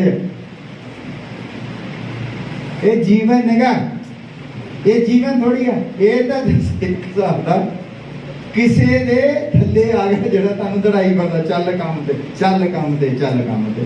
ये तो 6 दिन काम करो, परमेश्वर के हिसाब दे नाल जिंदगी जियो। परमेश्वर ने सानू जिंदगी जीण दे लई एक कानून दिता है, ਉਹਦੇ हिसाब दे नाल फिर भावें तुहाडे रोज दे काम होण, तुहाडी भगती होवे, तुहाडे रोजे होण, तुहाडीਆਂ ਵਿਆਹ शादियां होण, तुहाडे फंक्शन होण, हर चीज नूं तुसीं मसीह दे अनुसार मनाओ। काम भी मसीह दे अनुसार करो, ओहो काम करो जिथे तुहानूं ऐतवार नूं छुट्टी हुंदी है, ओहो काम करो। फिर उन्होंने दसो भी मैं काम करता और मैं ऐतवार नूं नहीं आ सकता। अपने आप को एडजस्ट करें, तुसीं इदां दे काम नहीं कर दो, अपने आप गरीबी दे विचों निकलण दा यतन करदे हो, ते तुसीं अपने आप नूं परमेश्वर दे बराबर रख दो, क्योंकि तुसीं आप बीमारी तो निकल नहीं सकते, गरीबी चों निकल नहीं सकते, तुसीं रात दिन लगे हो। और वचन की कहता है, अपनी सारी टेंशन ਉਹਦੇ ਉੱਤੇ ਸੁੱਟ ਦਿਓ, ਉਹਨੂੰ ਤੁਹਾਡਾ ਫਿਕਰ ਹੈ, ਤੇ ਤੁਸੀਂ ਫਿਕਰ ਆਪਣੇ ਉੱਤੇ ਲਿਆ ਹੈ। ਫਿਕਰ ਕਿਹਨੇ ਲੈਣਾ ਸੀ? ਪਰਮੇਸ਼ਰ ਨੇ। ਫਿਕਰ ਤੁਸੀਂ ਆਪਣੇ ਉੱਤੇ ਲਿਆ ਹੈ। ਤੁਸੀਂ ਪਰਮੇਸ਼ਰ ਬਣਨ ਦੀ ਕੋਸ਼ਿਸ਼ ਨਾ ਕਰੋ, ਤੁਸੀਂ ਮਨੁੱਖ ਹੋ, ਤੁਸੀਂ ਆਪਣੀ ਮਰਜ਼ੀ ਦੇ ਨਾਲ ਜਿੱਤ ਪ੍ਰਾਪਤ ਨਹੀਂ ਕਰ ਸਕਦੇ। ਉਹ ਕਹਿੰਦਾ ਕਿ ਮੇਰੇ ਸਾਹਮਣੇ ਆ ਜਾ, ਮੈਨੂੰ ਦੱਸ ਇੱਕ ਵਾਰੀ, ਉਹਨੂੰ ਦੱਸੋ ਰੋ ਕੇ ਕਿ ਪ੍ਰਭੂ ਮੇਰੇ ਉੱਤੇ ਇੰਨਾ ਕਰਜ਼ਾ ਹੈ, ਮੈਂ ਲਾ ਨਹੀਂ ਸਕਦਾ। ਉਹ ਫਿਰ ਤੁਹਾਨੂੰ ਕੋਈ ਇਦਾਂ ਦਾ ਕੰਮ ਦੇਵੇਗਾ, ਕੁਛ ਇਦਾਂ ਦਾ ਕਰੇਗਾ ਤੁਹਾਡੇ ਲਈ ਕਿ ਤੁਹਾਡਾ ਜਿਹੜਾ ਕਰਜ਼ਾ ਉਤਾਰ ਦੇਵੇਗਾ। ਤਾਂ ਫਿਰ ਪ੍ਰਭੂ ਨੂੰ ਫਿਕਰ ਹੈ ਕਿ ਕੰਮ ਕਰਨਾ ਕਿੱਦਾਂ, ਕਿਸ ਤਰ੍ਹਾਂ ਹੋ ਕੰਮ ਕਰਨਾ। ਬਹੁਤ ਸਾਰੀਆਂ ਮੇਰੇ ਜੀਵਨ ਦੇ ਵਿੱਚ ਇਤਨੀਆਂ ਬਹੁਤ ਸਾਰੀਆਂ ਗਵਾਹੀਆਂ, ਮੈਂ ਉਹ ਕਿਉਂਕਿ ਹੁਣ ਸਮਾਂ ਨਹੀਂ ਹੈ ਕਿ ਮੈਂ ਆਪਣੀਆਂ ਗਵਾਹੀਆਂ ਸੁਣਾਵਾਂ। ਜਦ ਪ੍ਰਭੂ ਤੁਹਾਡੇ ਨਾਲ ਹੁੰਦਾ ਹੈ, ਤੁਹਾਡਾ ਜੀਵਨ ਜਿੱਦਾਂ ਦਾ ਮਰਜ਼ੀ ਹੋਵੇ ਔਰ ਉਹ ਤੁਹਾਡੇ ਨਾਲ ਹੁੰਦਾ ਹੈ, ਤੁਸੀਂ ਉਹਦੀ ਬੇਪਰਵਾਹੀ ਕਰ ਦਿੰਦੇ ਹੋ। ਮੈਂ ਤੋਂ ਵੀ ਬਹੁਤ ਵਾਰ ਮੇਰੇ ਨਾਲ ਹੀ ਰਿਹਾ ਹੈ ਪਰਮੇਸ਼ਰ ਹਮੇਸ਼ਾ ਹੀ। ਤੇ ਮੈਂ ਇੱਕ ਛੋਟੀ ਜਿਹੀ ਗੱਲ ਤੁਹਾਨੂੰ ਦੱਸਦਾ। ਮੈਂ ਇੱਕ ਵਾਰੀ ਭੋਗਪੁਰ ਉਤਰ ਗਿਆ ਰਾਤ। ਮੇਰੀ ਕਸ਼ਮੀਰ ਦੇ ਵਿੱਚ ਡਿਊਟੀ ਸੀ ਔਰ ਕਸ਼ਮੀਰ ਤੋਂ ਪਹਿਲਾਂ ਉੱਥੇ ਸਾਰਾ ਦਿਨ ਬੱਸ ਦੇ ਵਿੱਚ ਬੈਠੇ ਰਹੇ। ਫਿਰ ਆ ਕੇ ਸ਼ਾਮ ਨੂੰ ਜੰਮੂ ਪਹੁੰਚੇ ਔਰ ਜੰਮੂ ਟ੍ਰੇਨ ਲਈ। ਅੱਜ ਜਦੋਂ ਦਸੂਏ ਦੇ ਲਾਗੇ ਜੇ ਆ ਗਏ ਤਾਂ ਮੈਨੂੰ ਬੰਦੇ ਨੂੰ ਹੌਸਲਾ ਹੋਣ ਲੱਗ ਪੈਂਦਾ, ਬਸ ਹੁਣ ਪਹੁੰਚ ਚਲੇ। ਔਰ ਭੋਗਪੁਰ ਆ ਕੇ ਟ੍ਰੇਨ ਜਦੋਂ ਰੁਕੀ, ਮੈਂ ਚੱਕਿਆ ਆਪਣਾ ਬੈਗ, ਬੜਾ ਨੀਂਦ ਦੇ ਉਤਰ ਗਿਆ, ਭੋਗਪੁਰ ਹੀ ਉਤਰ ਗਿਆ। ਔਰ ਟਾਈਮ ਜਿਹੜਾ ਬੜਾ ਖਤਰਨਾਕ ਸੀ। 90 ਦੇ ਦਸ਼ਕ ਦੇ ਵਿੱਚ ਇਹ ਕਸ਼ਮੀਰ ਦੇ ਵਿੱਚ ਬਹੁਤ ਜ਼ਿਆਦਾ ਉਗਰਵਾਦ ਸੀਗਾ ਤੇ ਪੰਜਾਬ ਦੇ ਵਿੱਚ ਵੀ ਲੋਕ ਜਿਹੜੇ ਸੀਗੇ ਰਾਤ ਨੂੰ ਨਹੀਂ ਸੀ ਘੁੰਮਦੇ, ਸ਼ਾਮ ਨੂੰ ਕਰਫਿਊ ਲੱਗ ਜਾਂਦਾ ਹੁੰਦਾ, ਕਰਫਿਊ ਦਾ ਆਰਡਰ ਹੋ ਜਾਂਦਾ। ਔਰ ਮੈਂ ਉੱਥੇ ਉਤਰ ਗਿਆ ਰਾਤ ਨੂੰ 11 ਵਜੇ। ਹੁਣ ਮੈਂ ਜਾਣਾ ਕਿਤੇ, ਆਲੇ ਦੁਆਲੇ ਕੋਈ ਨਹੀਂ, ਸਭ ਕੁਝ। ਮੈਂ ਹੁਣ ਉੱਥੇ ਥੋੜੀ ਰਹਿ ਸਕਦਾ ਸੀ। ਮੈਂ ਤੁਰ ਪਿਆ ਆਪਣਾ ਬੈਗ ਲੈ ਕੇ। ਔਰ ਉੱਥੋਂ ਫਿਰ ਮੈਂ ਬਰਾਮ ਦੇ ਕੋਲੋਂ ਇੱਕ ਰਾਹ ਆਉਂਦਾ ਹੈ, ਇੱਟਾਬੰਦੀ ਵਿੱਚ ਦੀ ਸੜਕ ਆਉਂਦੀ ਹੈ, ਇੱਟਾਬੰਦੀ ਕੋਟਲਾ ਜਿਹੜਾ ਰਾਹ ਹੈ, ਸਾਨੂੰ ਪਤਾ ਸੀ ਉਹਨਾਂ ਰਾਹਾਂ ਦਾ। ਔਰ ਜਦੋਂ ਮੈਂ ਬਰਾਮ ਤੋਂ ਥੋੜਾ ਜਿਹਾ ਸੜਕ ਬਿਲਕੁਲ ਸਾਰੀ ਕੋਈ ਬਰਾਮ ਤੋਂ ਲੈ ਕੇ ਇੱਟਾਬੰਦੀ ਤੱਕ ਪਿਛਲਾ ਜਿਹੜਾ ਰਾਸਤਾ ਹੈ ਬੜਾ ਉਹ ਸੁੰਨਸਾਨ ਜਿਹਾ, ਕੁਛ ਨਹੀਂ ਉੱਥੇ, ਕੋਈ ਇੰਨਾ ਚੱਲਦਾ ਵੀ ਨਹੀਂ। ਔਰ ਜਦ ਮੈਂ ਉਸ ਰਾਸਤੇ ਦੇ ਉੱਤੇ ਆ ਰਿਹਾ ਸੀਗਾ, ਹੁਣ ਤਾਂ ਪੱਕੀ ਸੜਕ ਬਣ ਗਈ ਹੈ ਉੱਥੇ, ਪਹਿਲਾਂ ਉੱਦਾਂ ਹੁੰਦਾ ਸੀ, ਰਾਹ ਜਾਈ ਸੀਗਾ ਖੇਤਾਂ ਟਰੈਕਟਰਾਂ ਰੇਤਾਂ ਦਾ। ਮੈਂ ਜਦ ਉੱਥੇ ਆ ਰਿਹਾ ਔਰ ਮੈਂ ਦਿਲ ਦੇ ਵਿੱਚ ਮੈਂ ਕਹਿ ਰਿਹਾ ਵੀ ਬੁਰੀ ਤਰ੍ਹਾਂ ਫਸ ਗਿਆ, ਇੱਕ ਪਿੱਛੋਂ ਥੱਕੇ ਹੋਏ ਆ, ਉੱਤੋਂ ਇੱਥੋਂ ਜਾਣਾ। ਪਰ ਮੈਂ ਦਿਲ ਦੇ ਵਿੱਚ ਹੀ ਮੈਂ ਕਹਿ ਰਿਹਾ ਕਿ ਪ੍ਰਭੂ ਬੜਾ ਔਖਾ ਹੋ ਗਿਆ। ਔਰ ਮੈਂ ਦੇਖੋ ਵੀ ਉੱਥੇ ਅਚਾਨਕ ਜਿਹੜਾ ਹੈ ਮੀਂਹ ਦਾ ਮੌਸਮ ਬਣ ਗਿਆ, ਜਿੱਦਾਂ ਉਹ ਤੂਫਾਨ ਜਾਂਦਾ, ਮੀਂਹ ਆਉਣ ਵਾਲਾ। ਮੈਂ ਕਿਹਾ ਵੀ ਫਸ ਗਿਆ ਕੋਈ। ਮੈਂ ਕਿਹਾ ਪ੍ਰਭੂ ਇੱਕ ਤਾਂ ਸਫ਼ਰ ਬਹੁਤ ਦੂਰ ਹੈ, ਉੱਤੋਂ ਮੇਰੇ ਕੋਲ ਸੁਣੋ ਤਾਂ ਮੀਂਹ। ਅਰੇ ਮੈਂ ਦੇਖਦਾ ਉਸ ਬੱਦਲ ਜਦੋਂ ਬਹੁਤ ਤੇਜ਼ ਬੱਦਲ ਆਇਆ, ਉਹਦੇ ਵਿੱਚ ਅੱਗੇ ਮੈਂ ਦੇਖਦਾ 10 ਗਾਈ ਦੇ ਉੱਤੇ ਇੱਕ ਮਨੁੱਖ ਖੜਾ ਸੀ। ਸਾਈਕਲ ਉਹਦੇ ਕੋਲ ਨਵਾਂ ਸਾਈਕਲ ਲੈ ਕੇ ਬੰਦਾ ਖੜਾ, ਸਾਈਕਲ ਫੜਿਆ। ਮੈਨੂੰ ਕਹਿੰਦਾ ਪਾਉ ਕਿੱਥੇ ਜਾਣਾ? ਮੈਂ ਕਿਹਾ ਸ਼ਾਮ 84 ਜਾਣਾ। ਕਹਿੰਦਾ ਤੈਨੂੰ ਪਤਾ ਇੱਥੋਂ ਸ਼ਾਮ 84 ਕਿੰਨੇ ਕਿਲੋਮੀਟਰ ਹੈ? ਮੈਂ ਕਿਹਾ 15-16 ਕਿਲੋਮੀਟਰ ਹੈ। ਕਹਿੰਦਾ ਤੂੰ 12 ਵਜੇ ਤੁਰ ਕੇ ਹੋਇਆ, ਰਾਤ ਦੇ 12 ਵਜੇ। ਕਹਿੰਦਾ ਤੂੰ ਤੁਰ ਕੇ ਹੋਇਆ? ਕਹਿੰਦਾ ਆ ਲੈ ਸਾਈਕਲ, ਕਹਿੰਦਾ ਆ ਸਾਈਕਲ ਹੈ। ਤੇ ਮੈਂ ਕਿਹਾ ਵੀ ਇਹ ਫਿਰ ਮੁੜ ਕੇ ਦੇਣਾ ਕਿੱਥੇ? ਕਹਿੰਦੇ ਉੱਥੇ ਕਾਲੂਬਾਰ ਇੱਕ ਦੁਕਾਨ ਹੈ ਸਾਈਕਲਾਂ ਵਾਲੀ, ਉੱਥੇ ਕਹਿੰਦਾ ਰੱਖ ਦਿਓ, ਕਹਿ ਦਿਓ ਵੀ ਸੋਢੀ ਨੇ ਪਤਾ ਨਹੀਂ ਉਹਨੇ ਕਿੰਨਾ ਦਾ ਕੋਈ ਨਾਮ ਜਾ ਵੀ ਉਹਦਾ ਆ, ਉੱਥੇ ਰੱਖ ਦਿਓ। ਮੈਂ ਕਿਹਾ ਠੀਕ ਹੈ। ਔਰ ਮੈਂ ਕੀ ਕੀਤਾ, ਫਟਾਫਟ ਚਾਰ ਦੇ ਨਾਲ ਸਾਈਕਲ ਲਿਆ ਕੇ ਤੇ ਘਰ ਆ ਗਿਆ। ਦੂਜੇ ਦਿਨ ਫਿਰ ਉੱਥੇ ਦੁਕਾਨ ਤੇ ਸਾਈਕਲ ਛੱਡਣ ਗਏ। ਮੈਂ ਤਾਂ ਆਰਾਮ ਕਰ ਰਿਹਾ ਸੀ। ਮੇਰਾ ਹੀ ਛੋਟਾ ਬ੍ਰਦਰ ਤੇ ਭਾਈ ਰੋਸ਼ਨ, ਇਹ ਵੀ ਉਦੋਂ ਇੰਨਾ ਵੱਡਾ ਨਹੀਂ ਸੀ। ਇਹ ਦੋਨੇ ਜਣੇ ਦੋ ਸਾਈਕਲਾਂ ਉੱਥੇ ਜਾ ਕੇ ਸਾਈਕਲ ਛੱਡਿਆਂ ਦਾ। 1 ਮਹੀਨੇ ਬਾਅਦ ਜਦ ਮੈਂ ਛੁੱਟੀ ਕੱਟ ਕੇ ਗਿਆ ਤੇ ਮੈਂ ਉਹ ਸਾਈਕਲ ਉੱਥੇ ਹੀ ਦੇਖਿਆ, ਉਸੇ ਦੁਕਾਨ ਤੇ ਇਦਾਂ ਹੀ ਖੜਾ। ਮੈਂ ਕਿਹਾ ਸਾਈਕਲ ਤੇ ਲੈ ਕੇ ਨਹੀਂ ਗਿਆ। ਕਹਿੰਦਾ ਕੋਈ ਨਹੀਂ ਲੈ ਕੇ ਗਿਆ, ਤੁਸੀਂ ਲੈ ਜਾਓ। ਮੈਂ ਕਿਹਾ ਨਹੀਂ, ਕੀ ਪਤਾ ਕੋਈ ਆ ਜਾਵੇ। ਔਰ ਮੈਨੂੰ ਉਸ ਚੀਜ਼ ਦੀ ਸਮਝ ਨਹੀਂ ਸੀ। ਬਾਅਦ ਦੇ ਵਿੱਚ ਮੈਨੂੰ ਸਮਝ ਲੱਗੀ ਕਿ ਉਹ ਤਾਂ ਕਿਸੇ ਦਾ ਸਾਈਕਲ ਸੀਗਾ ਹੀ ਨਹੀਂ, ਉਹ ਤਾਂ ਪਰਮੇਸ਼ਵਰ ਨੇ ਕੋਈ ਬੰਦਾ ਭੇਜਿਆ ਸੀਗਾ, ਉਹ ਮੇਰੀ ਮਦਦ ਕਰਨ ਦੇ ਲਈ। ਅਰੇ ਇਹਦੇ ਗਵਾਹ ਹਨ ਸਾਰੇ। ਕਈ ਬਾਈਆਂ ਹੁੰਦੇ ਨਾ ਲੋਕਾਂ ਨੇ ਗੁਪਤ ਜਿਹੀਆਂ ਬਾਈਆਂ, ਇਹ ਸਾਡੇ ਘਰਦਿਆਂ ਨੂੰ ਪਤਾ ਹੈ ਸਾਰਾ ਕੁਝ। ਔਰ ਉਹ ਸਾਈਕਲ ਉੱਥੋਂ ਕਿਸੇ ਨੇ ਨਹੀਂ ਲਿਆ। ਔਰ ਬਾਅਦ ਵਿੱਚ ਫਿਰ ਮੈਂ ਕਈ ਵਾਰੀ ਉਹ ਬੰਦੇ ਕੋਲ ਹੁਣ ਤਾਂ ਚੁੱਪ ਹੋ ਗਿਆ, ਖੋਖਾ ਤੋਂ ਨਿਸ਼ਾਨ ਜਿਹਾ ਆਇਆ, ਟੁੱਟਾ ਖੋਖਾ ਹੈ, ਉੱਥੇ ਬੰਦਾ ਪਤਾ ਨਹੀਂ ਵਿਚਾਰਾ ਕਿੱਥੇ ਆ। ਤੇ ਮੈਂ ਉਹਨੂੰ ਕਹਿੰਦਾ ਹੁੰਦਾ ਸਾਈਕਲ, ਕਹਿੰਦਾ ਮੇਰੇ ਕੋਲ ਹੀ। ਮੈਂ ਕਿਹਾ ਕੋਈ ਨਹੀਂ ਲੈਣਾ। ਕਹਿੰਦਾ ਕੋਈ ਨਹੀਂ ਲੈਣਾ ਆਇਆ। ਮੈਂ ਕਿਹਾ ਤੂੰ ਹੀ ਰੱਖ। ਉਸ ਟਾਈਮ ਦੇ ਉੱਤੇ ਸਾਈਕਲ ਜਿਹੜਾ ਸੀਗਾ ਅੱਜ ਦੇ ਮੋਟਰਸਾਈਕਲ ਵਾਂਗੂ ਸੀਗਾ। ਔਰ ਉਹ ਮੇਰੇ ਪਰਮੇਸ਼ਵਰ ਨੇ ਮੇਰਾ ਉਹਦਾ ਇੰਤਜ਼ਾਮ ਕੀਤਾ। ਜਦ ਤੁਸੀਂ ਅੰਦਰੋਂ ਦੁਖੀ ਹੋ ਕੇ ਪ੍ਰਾਰਥਨਾ ਕਰਦੇ, ਫਿਰ ਦੇਖੋ ਤਾਂ ਮੀਂਹ ਦਾ ਮੌਸਮ ਬਣ ਰਿਹਾ ਹੈ। ਤੁਸੀਂ ਪਿੱਛੋਂ ਸਾਰਾ ਦਿਨ 310 ਕਿਲੋਮੀਟਰ ਦਾ ਸਫ਼ਰ ਬੱਸ ਦੇ ਵਿੱਚ ਕਰਕੇ ਆਏ। ਉਸ ਤੋਂ ਬਾਅਦ ਤੁਸੀਂ ਟ੍ਰੇਨ ਦੇ ਵਿੱਚ 2.5 ਘੰਟੇ ਦਾ ਸਫ਼ਰ ਸ਼੍ਰੀ ਬਿਲਕੁਲ ਅਣਿੰਦਾ ਟੁੱਟਾ ਦੁਖਦਾ ਤੇ ਬੰਦਾ ਕਿੱਦਾਂ ਪ੍ਰਾਰਥਨਾ ਕਰਦਾ। ਮੈਂ ਕਿਹਾ ਪ੍ਰਭੂ ਉਤੋਂ ਮੀਂਹ ਆਉਣ ਵਾਲਾ, ਔਰ ਉਹਨੇ ਵੀ ਪ੍ਰਾਰਥਨਾ ਨੂੰ ਸੁਣਿਆ, ਉਹਨੇ ਇੰਤਜ਼ਾਮ ਕੀਤਾ। ਪਰਮੇਸ਼ਰ ਦੇ ਕੰਮ ਕਰਨ ਦੇ ਤਰੀਕੇ ਨੂੰ ਤੁਸੀਂ ਸਮਝ ਨਹੀਂ ਸਕਦੇ ਹੋ, ਤੁਸੀਂ ਤਾਂ ਪਰਮੇਸ਼ਰ ਨੂੰ ਵੀ ਨਹੀਂ ਸਮਝ ਸਕਦੇ ਹੋ ਕਿ ਪਰਮੇਸ਼ਰ ਹੈ ਕੀ ਚੀਜ਼ ਹੈ। ਭਾਈ ਬਰਾਨਾ ਨੇ ਕਿਹਾ ਕਿ ਪਰਮੇਸ਼ਰ ਦੀ ਕਿਰਪਾ ਤੋਂ ਬਿਨਾਂ ਤਾਂ ਤੁਸੀਂ ਸ਼ੈਤਾਨ ਨੂੰ ਵੀ ਨਹੀਂ ਸਮਝ ਸਕਦੇ, ਸ਼ੈਤਾਨ ਨੂੰ ਵੀ ਨਹੀਂ ਦੇਖ ਸਕਦੇ। ਇਸ ਲਈ ਸ਼ੈਤਾਨ ਦੀਆਂ ਚਲਾਕੀਆਂ ਨੂੰ ਸਮਝੋ। ਪ੍ਰਭੂ ਦਾ ਕੰਮ ਕਰਨ ਦਾ ਤਰੀਕਾ ਜਿਹੜਾ ਹੈ ਉਹ ਬੰਦੇ ਨੂੰ ਨਹੀਂ ਪਤਾ ਹੁੰਦਾ। ਬੰਦਾ ਸੋਚਦਾ ਇਦਾਂ ਕਿੱਦਾਂ ਹੋਵੇਗਾ, ਮੈਂ ਤਾਂ ਕੱਲ ਨੂੰ 1000 ਰੁਪਇਆ ਦੇਣਾ ਹੈ ਤੇ ਮੈਂ ਸੰਗਤੀ ਦੇ ਵਿੱਚ ਬੈਠਾ, ਇਦਾਂ ਕਿੱਦਾਂ ਹੋਵੇਗਾ। ਇਹ ਤੁਹਾਡੀ ਜ਼ਿੰਮੇਵਾਰੀ ਨਹੀਂ ਕਿੱਦਾਂ ਹੋਵੇਗਾ, ਉਹ ਕਰਨ ਵਾਲੇ ਨੂੰ ਪਤਾ ਹੈ ਕਿ ਕਿੱਦਾਂ ਹੋਣਾ ਹੈ। ਇਸਰਾਇਲ ਦੀ ਸਾਰੀ ਕਹਾਣੀ ਦੇਖੋ। ਇਸਰਾਇਲ ਨੂੰ ਉਹਨੇ ਜਦ ਇੱਕ ਮੁਲਕ ਬਣਾਉਣਾ ਹੈ ਤੇ ਮੰਨ ਲਓ ਇਸਰਾਇਲ ਜਦੋਂ ਉੱਥੇ ਮਰ ਰਿਹਾ ਹੈ, ਇਸਰਾਇਲ ਦੇ ਡਾਂਗਾਂ ਫਿਰ ਰਹੀਆਂ, ਇਸਰਾਇਲ ਦੇ ਬੱਚੇ ਮਾਰੇ ਜਾ ਰਹੇ, ਉਹ ਸੋਚ ਸਕਦੇ ਸੀ ਕਦੇ ਵੀ, ਪਰ ਉਹਦੇ ਪਿੱਛੇ ਪਰਮੇਸ਼ਰ ਦਾ ਹੱਥ ਸੀ। ਪਰਮੇਸ਼ਰ ਉਹਨੂੰ ਇੱਕ ਕੌਮ ਬਣਾਉਣਾ ਚਾਹੁੰਦਾ ਸੀ, ਇੱਕ ਦੇਸ਼ ਬਣਾਉਣਾ ਚਾਹੁੰਦਾ ਸੀ। ਪਰਮੇਸ਼ਰ ਦੇ ਕੰਮਾਂ ਨੂੰ ਤੁਸੀਂ ਸਮਝ ਨਹੀਂ ਸਕਦੇ। ਤੁਹਾਨੂੰ ਜ਼ਰੂਰਤ ਹੈ ਉਹਦੇ ਨਾਲ ਜੁੜਨ ਦੀ, ਉਹਦੀ ਹਰ ਇੱਕ ਕਹੀ ਹੋਈ ਗੱਲ ਦੇ ਉੱਤੇ ਵਿਸ਼ਵਾਸ ਕਰਨ ਦੀ। ਹੁਣ ਪਰਮੇਸ਼ਰ ਨੇ 3 ਗੱਲਾਂ ਅੱਜ ਤੱਕ ਕਿਸੇ ਦੀ ਸਮਝ ਦੇ ਵਿੱਚ ਨਹੀਂ ਆਈਆਂ, ਨਾ ਆਉਣੀਆਂ ਆ, ਬਸ ਵਿਸ਼ਵਾਸ ਕਰ ਸਕਦੇ ਹਾਂ। ਪ੍ਰਭੂ ਯਿਸੂ ਮਸੀਹ ਕਹਿੰਦਾ ਕਿ ਇਹ ਮੇਰਾ ਸਰੀਰ ਖਾਣ ਵਾਲੀ ਚੀਜ਼ ਹੈ ਤਾਂ ਮੇਰਾ ਲਹੂ ਪੀਣ ਵਾਲੀ ਚੀਜ਼। ਲੋਕ ਸਿਰ ਪੜ ਕੇ ਬੈਠ ਗਏ ਕਿ ਹੁਣ ਇਹ ਕਿੱਦਾਂ, ਇਹਨੂੰ ਕਿੱਦਾਂ ਖਾ ਲਈਏ ਜੀ, ਤੁਰੇ ਫਿਰਦੇ ਨੂੰ ਕਿੱਦਾਂ ਖਾ ਲਈਏ ਹੁਣ, ਜਾਂ ਫਿਰ ਜਦੋਂ ਮਰ ਗਿਆ ਉਦੋਂ ਖਾਣਾ। ਇਹ ਅੱਜ ਤੱਕ ਦੁਨੀਆ ਦੀ ਸਮਝ ਦੇ ਵਿੱਚ ਗੱਲ ਨਹੀਂ ਹੈ। ਫਿਰ ਉਹ ਦੂਸਰੀ ਗੱਲ ਕਹਿੰਦਾ, ਫਿਰ ਤੁਸੀਂ ਇਹ ਕਿੱਦਾਂ ਜਾਣੋਗੇ ਜਦ ਤੁਸੀਂ ਮਨੁੱਖ ਦੇ ਪੁੱਤਰ ਨੂੰ ਸਵਰਗ ਦੇ ਉੱਤੇ ਚੜ੍ਹਦਾ ਦੇਖੋਗੇ ਜਿੱਥੋਂ ਆਇਆ ਹੈ, ਔਰ ਦੇਖਦੇ ਤੁਹਾਨੂੰ ਪੂਰਾ ਸਵਰਗ ਵੀ ਕਿੱਦਾਂ ਚੜ੍ਹੇਗਾ, ਕਿੱਦਾਂ ਹੋਵੇ, ਇਹ ਕਿੱਦਾਂ ਚੜ੍ਹੇਗਾ ਹੈ। ਔਰ ਇੱਕ ਜਿਹੜੀ ਅਹਿਮ ਗੱਲ ਆ ਜਿਹੜੀ ਅੱਜ ਤੱਕ ਨਹੀਂ ਸਮਝ ਆਈ, 3 ਗੱਲਾਂ ਪ੍ਰਭੂ ਯਿਸੂ ਮਸੀਹ ਨੇ ਇਦਾਂ ਦੀਆਂ ਕਹੀਆਂ ਜਿਹੜੀਆਂ ਅੱਜ ਤੱਕ ਲੋਕਾਂ ਨੂੰ ਸਮਝ ਨਹੀਂ ਆਈਆਂ।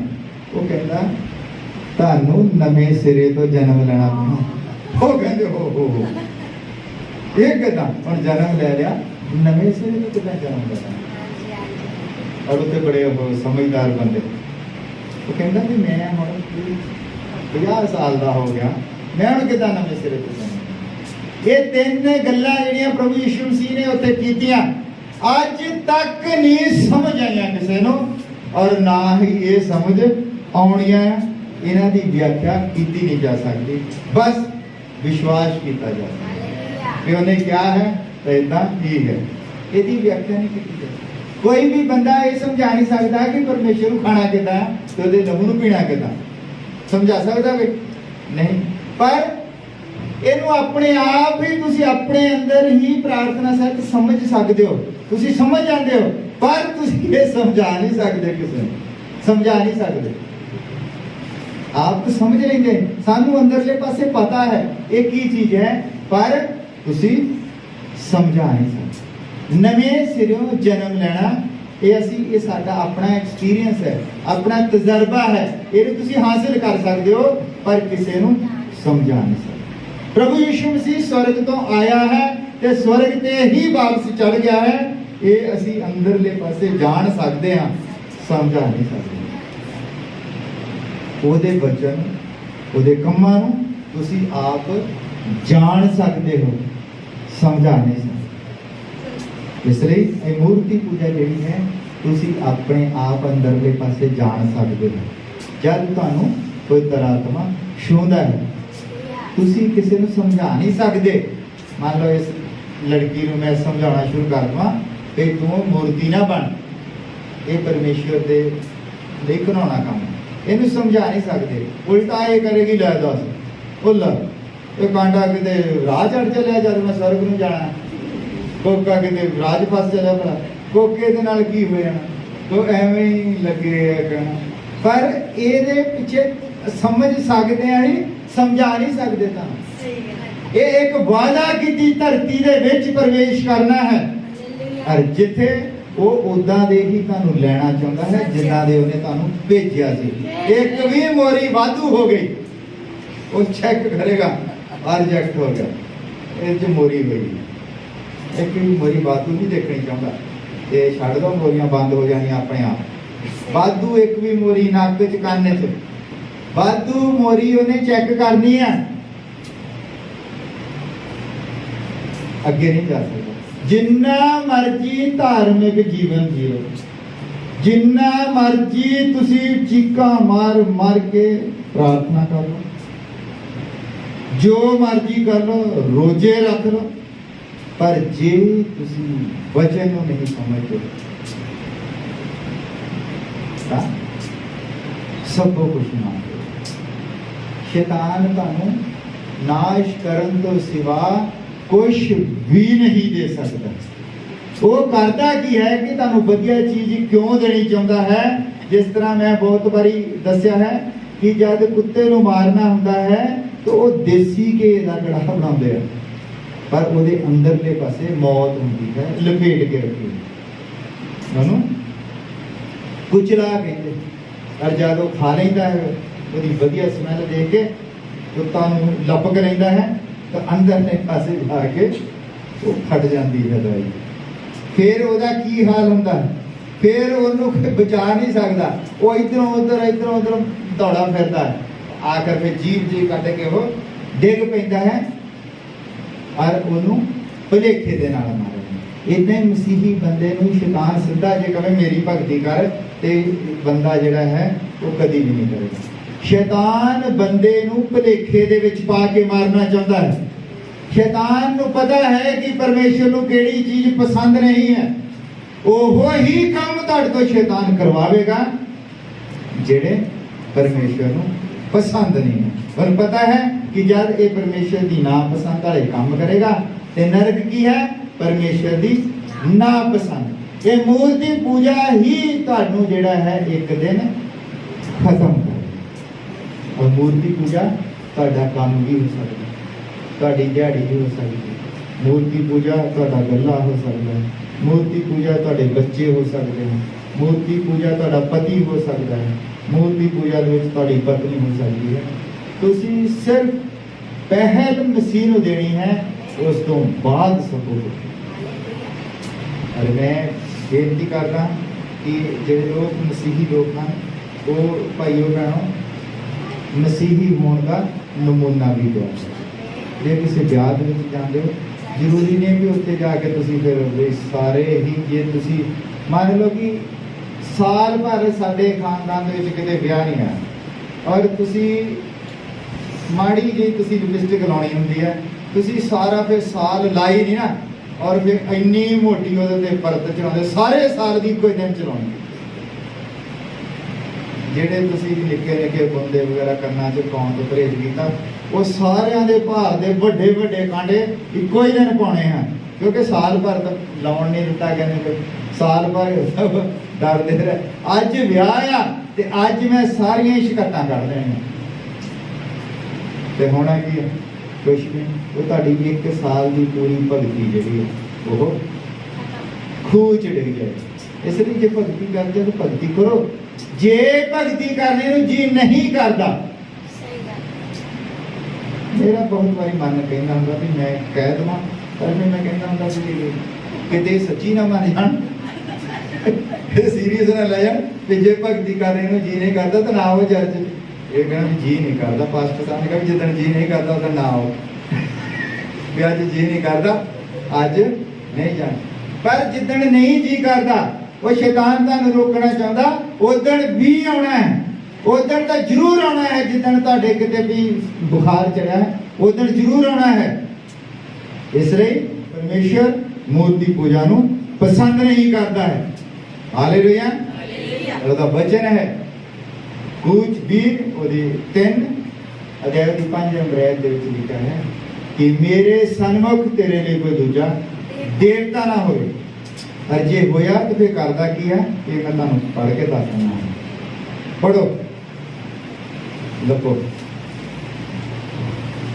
उत्पत्ति तो अगली किताब है कूच 20 नंबर अध्याय और 3 नंबर है लिखा है मेरे सन्मुख तेरे लिए दूजे देवते ना हो तू अपने लिए उकरी हुई मूर्त ना बना ना किसी चीज की सूरत जेड़ी ऊपर आकाश विच अते जेड़ी हेठा धरती उत्ते अते जेड़ियां धरती दे हेठे पानियां विच ना तू उन्हां दे अगे मत्था टेक ना उन्हां दी पूजा कर क्यों जो मैं यहोवा तेरा परमेश्वर अणख वाला परमेश्वर हाँ जेड़ा प्यो दादियां दी बुराई नूं बच्चों उत्ते अते अपने वैरियां दी तीजी अते चौथी पीढ़ी उत्ते लियाउंदा तीजी चौथी पीढ़ी परमेश्वर उस बंदे नूं अपना वैरी समझदा है जेड़ा मूर्ति पूजा करदा मूर्ति पूजा परमेश्वर दे नाल वैर है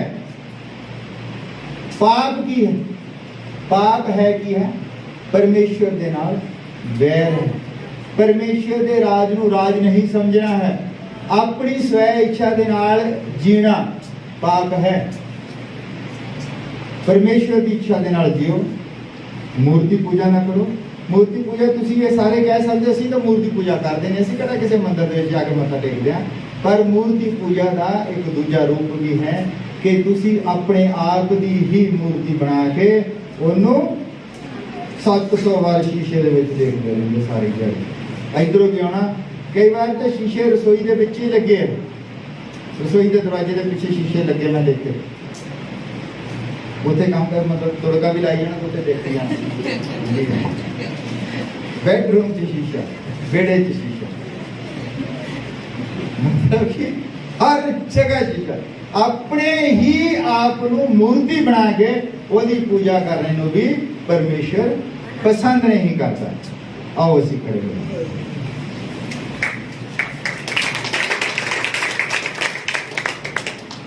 असी दुआ करते हैं प्रभु यीशु मसीह तेरा बहुत धन्यवाद करते हैं असी जानिया है कि पिता तू मूर्ति पूजा नूं पसंद नहीं करता प्रभु असी जाने दे विच बहुत कुछ इदां दे काम कर लेंदे हैं पर तेरी मांग है कि जब इंसान तौबा करे पश्चाताप करे तो तू सब कुछ माफ कर देना है सब तेरा धन्यवाद तेरी महिमा तेरी वड़ाई करते हैं इस माफी दे लई असी निकम्मे सां असी मूर्ति पूजक सां पर जब असी जान लिया तो असी तौबा की है तो सानू माफ कर देता है तेरा बहुत धन्यवाद आज ये संगत दे इस वचन दे लई पिता मैं दुआ करता हाँ कि वचन सही तरीके दे नाल काम करे एदा कोई होर तरह का मतलब ना लवे और जिस तरह एक कहा गया है उसमें उसी तरह लवे और पिता